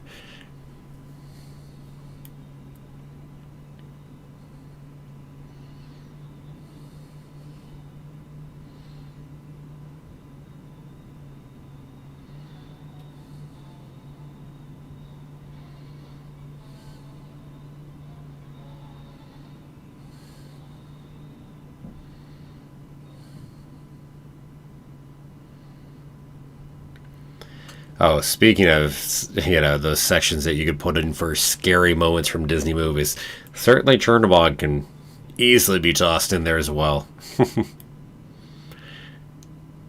Certainly can be tossed in there. No one's going to fault you for adding that. Or the way this is depicted either, for that matter.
I mean, I put Chernobog up above the Dinosaurs section as far as your scary moments in Fantasia when it comes to it, but I mean, it's just completely out that direction. And the music on top of it, especially. Oof. Yeah. And it's not just Chernobog himself, it's everything else in here, too. But yeah, definitely a couple of those moments I had over on that top 10 scary list. I imagine most of you have probably seen that. That was, what, the 5th video on the channel right there. So, way back when. But it is possible not all of you have seen that. So let me see if I can get you a link for it up over here.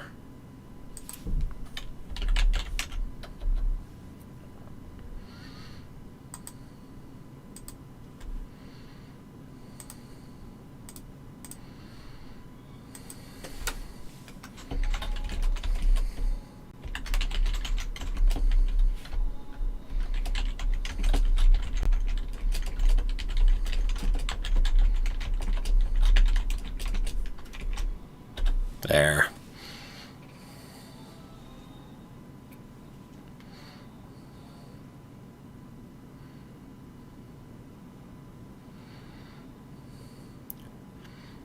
I love this section.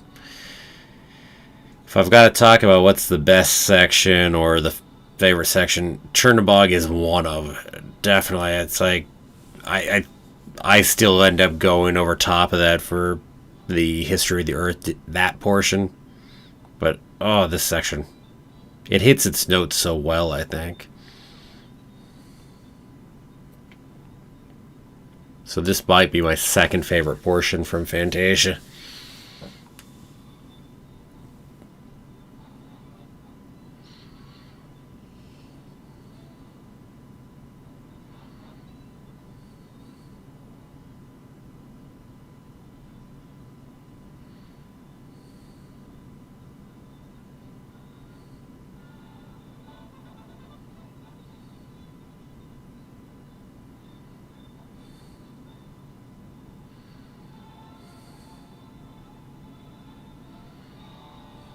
That was an epic video? Oh, thanks, YouTuber. Thanks.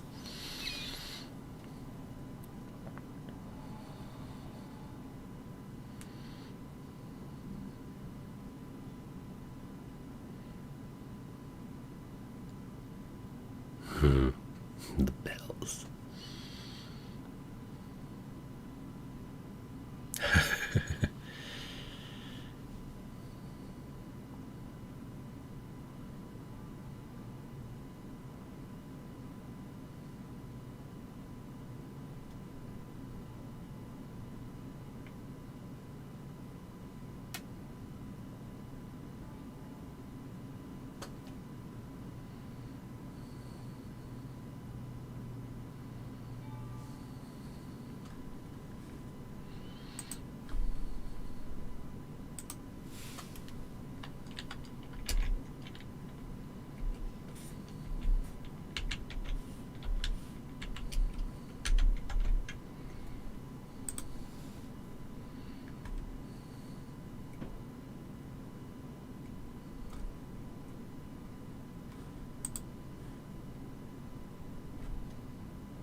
And whoever had the idea to pair these two songs together and be able to make the whole piece work this way. Beautiful choice. Beautiful choice.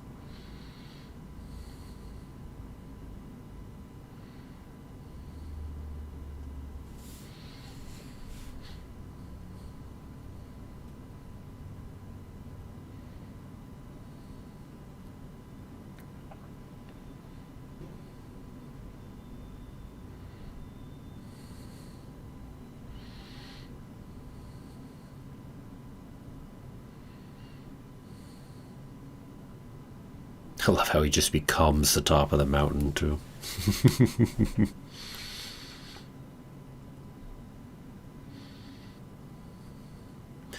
Wow, we're really about done with Fantasia already. Oh, man. Time flies. Time flies when you're having fun.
Something interesting.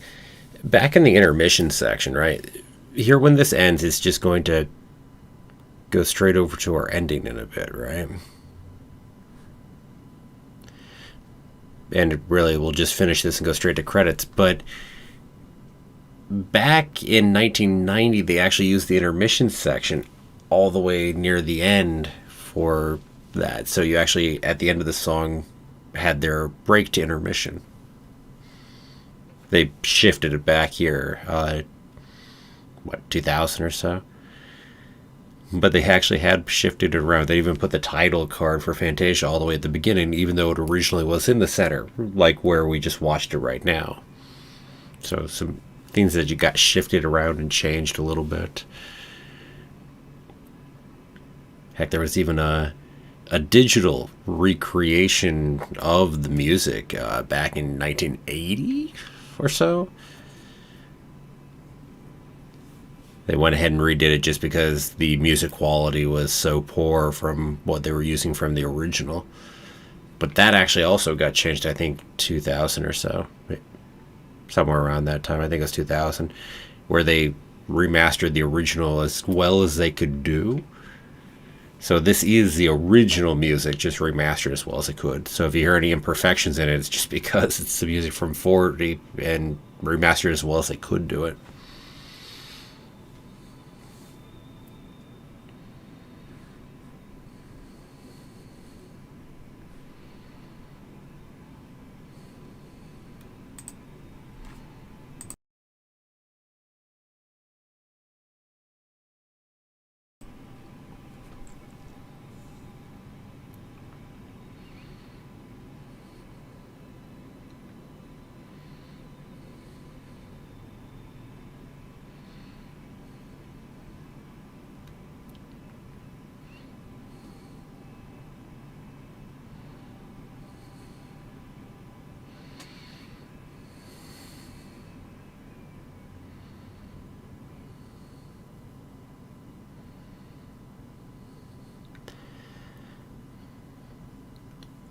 I'll admit I forgot just how long the Ave Maria section of this last one was.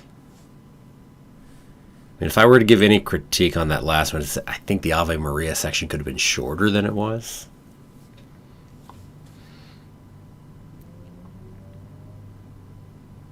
And that's that. Now you get your localization credits if you're watching up on Disney Plus like me. But yeah, now if I was to give any critique, I think the Ave Maria section being a little shorter would be nice on that last one. I mean, I could critique other things too, but just talking about this piece. I still think it's a nice juxtaposition against Night on Bald, Bald Mountain. A beautiful juxtaposition of the two.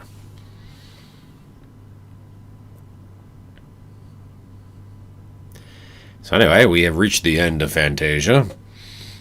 With all that being said, what are people's favorite sections of the original Fantasia?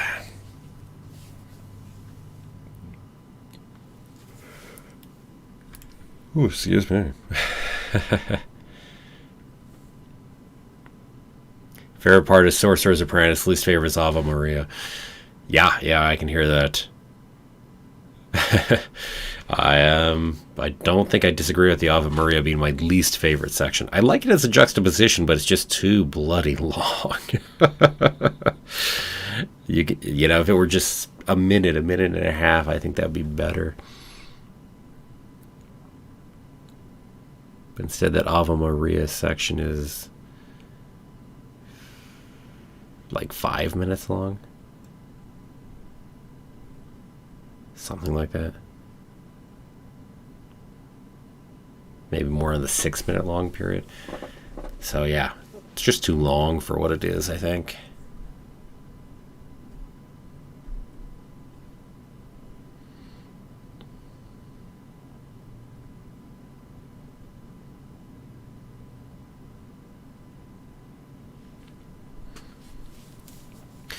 Let's see. Arya says Chernobog and Sorcerer Mickey, the Centaurs and the Dinosaurs. Yeah, I love all those.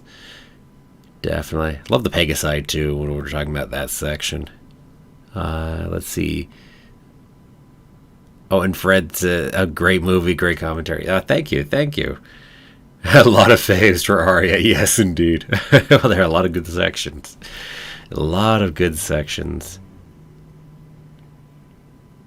I mean, not too many sections that are misses, really. I mean, the Ave Maria is not in of itself a miss for me. It's that it goes as long as it does that makes it a miss. I mean, if it had been short, I think it would have worked well. I'm not a Bacchus fan. Otherwise, most of those sections, yeah. No, I can't think of a lot of other pieces I dislike about Fantasia. So really, I like almost all of it, just with a couple exceptions. YouTuber, favorite section is Chernobog. Yeah.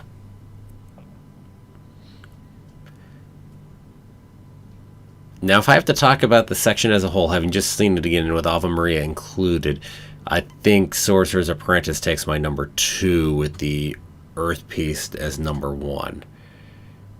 If I get to count it just more as a Chernobog and then a bit of that, maybe that hits number 2. One way or the other on those two. Oh, thanks, Arya. I said, and hey, while I'm at it, it's always fun watching with all of you in here. I said, a lot more fun getting to have all of you involved. I mean, watching by myself would just not be anywhere near as enjoyable. So, yes, I really like being able to interact with all of you. Every time you guys put any comments or questions in there or anything, I enjoy getting to interact with all that. So, can actually interact with all of you. I said, the more I see some of you, the more I feel like I get to know some of you too, which is nice. As much as I can from just our interactions of commenting and interacting that way, in fairness. So, always find that fun. I always enjoy it. Okay, so let's see. We have gone ahead and finished this up for today. So let me also go ahead and I will plug in something else here for a second. So remember, this is a Patreon thing, so let me shove that in here just because. So, as I said, if you want to support on Patreon, be able to vote in for what movie we watch next month here in May, become a Patreon. All the Patreons get to vote on that, no matter what level you are. And then also, if you want to suggest what movie we watch, or for being voted on, or for the top 10s, or any of that kind of stuff, feel free to leave a comment. It doesn't matter if you're a patron or not. If you want to talk about what movie should be watched next time, just go ahead and leave a comment here in the chat, down below, in the comments on the video, and I'll go ahead and get it included in the next month's vote. Generally speaking, I mean, I might make an exception for a couple of days. But as a general note, I'll include it in the vote. Unless I have some really good reason not to. So, yeah. Cool. I don't think I've ever not included anything that anybody suggested yet, so I can put that out there too. Okay. Thanks, Aria. It's been fun to go ahead and watch it, with the channel. Thank you. And YouTuber. Well, thank you. Thanks. I said, I always have this question of how much I should talk. Am I talking too much? Am I talking over things? And then I'm also trying to enjoy it too. It's always a weird balance, but that it's actually working and that people are enjoying it, I really love. I love hearing that. So that's good. Good. Okay, so with all of that said, I am going to go ahead and probably take on off here, and we'll be getting ready to go ahead and next Sunday. Actually, talk about a few things coming up. So on Monday, tomorrow, Natalia and I will be back, and we will be watching Gravity Falls for the first time. We've never seen it. Sounds intriguing as a show. This is a Disney animated show. It's 2 seasons, so like 20 episodes apiece, I think. It's some kind of mystery animated show, and they discover more things as it goes. Humorous, it seems to. I don't know too much about it. Don't want any spoilers. I hear it's definitely a spoilery, show. One that can definitely be spoiled if you look into it too much. So we'll be live streaming out the beginning of that on Monday. So go ahead and join us for that. If you go over to the main page of Freeform Disney, just click on that. You'll see it. You can set a reminder for yourself on that, and it'll tell you the time it is on your time. It's 2 o'clock Pacific, so whatever time that is in your zone. Then on Thursday night, Friday, however you want to look at that, we'll be watching the final piece for Marvel, actually for like over a month. So we'll be watching the Assembled, their little behind-the-scenes documentary for the show we just watched, Falcon and the Winter Soldier, so you can join us for that. And yeah, then we're going to have like a month and a half almost, because it won't be till June 11th that we get to go ahead and continue into Loki. So a little bit of a break on Marvel.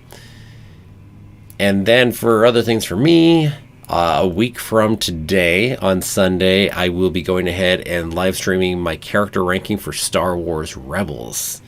So you can go ahead and join for that. And that'll be, as a ton of fun, as it always is. And continuing on with Rebels. So actually, each of the next couple Sundays are going to be a Rebels thing. It'll be the live ranking this time, the live beginning to Season 4 the week after that. So that's what's coming up these next couple weeks. And then haven't decided the day for sure, but either May 16th or May 30th will be the next day for the movie watching. So that May's movie will be either the 16th or the 30th. Haven't decided which, but those are the 2 open Sundays that aren't busy with something else for Rebels, really. So one of those 2 right there. And anywho, so with all of that said, I am now going to go ahead and, with all that out of the way, it's going to be time to go ahead and bid all of you adieu until the next time. So, to everyone who's watching, or maybe watching this later, have a magical day, and may the Force be with you always.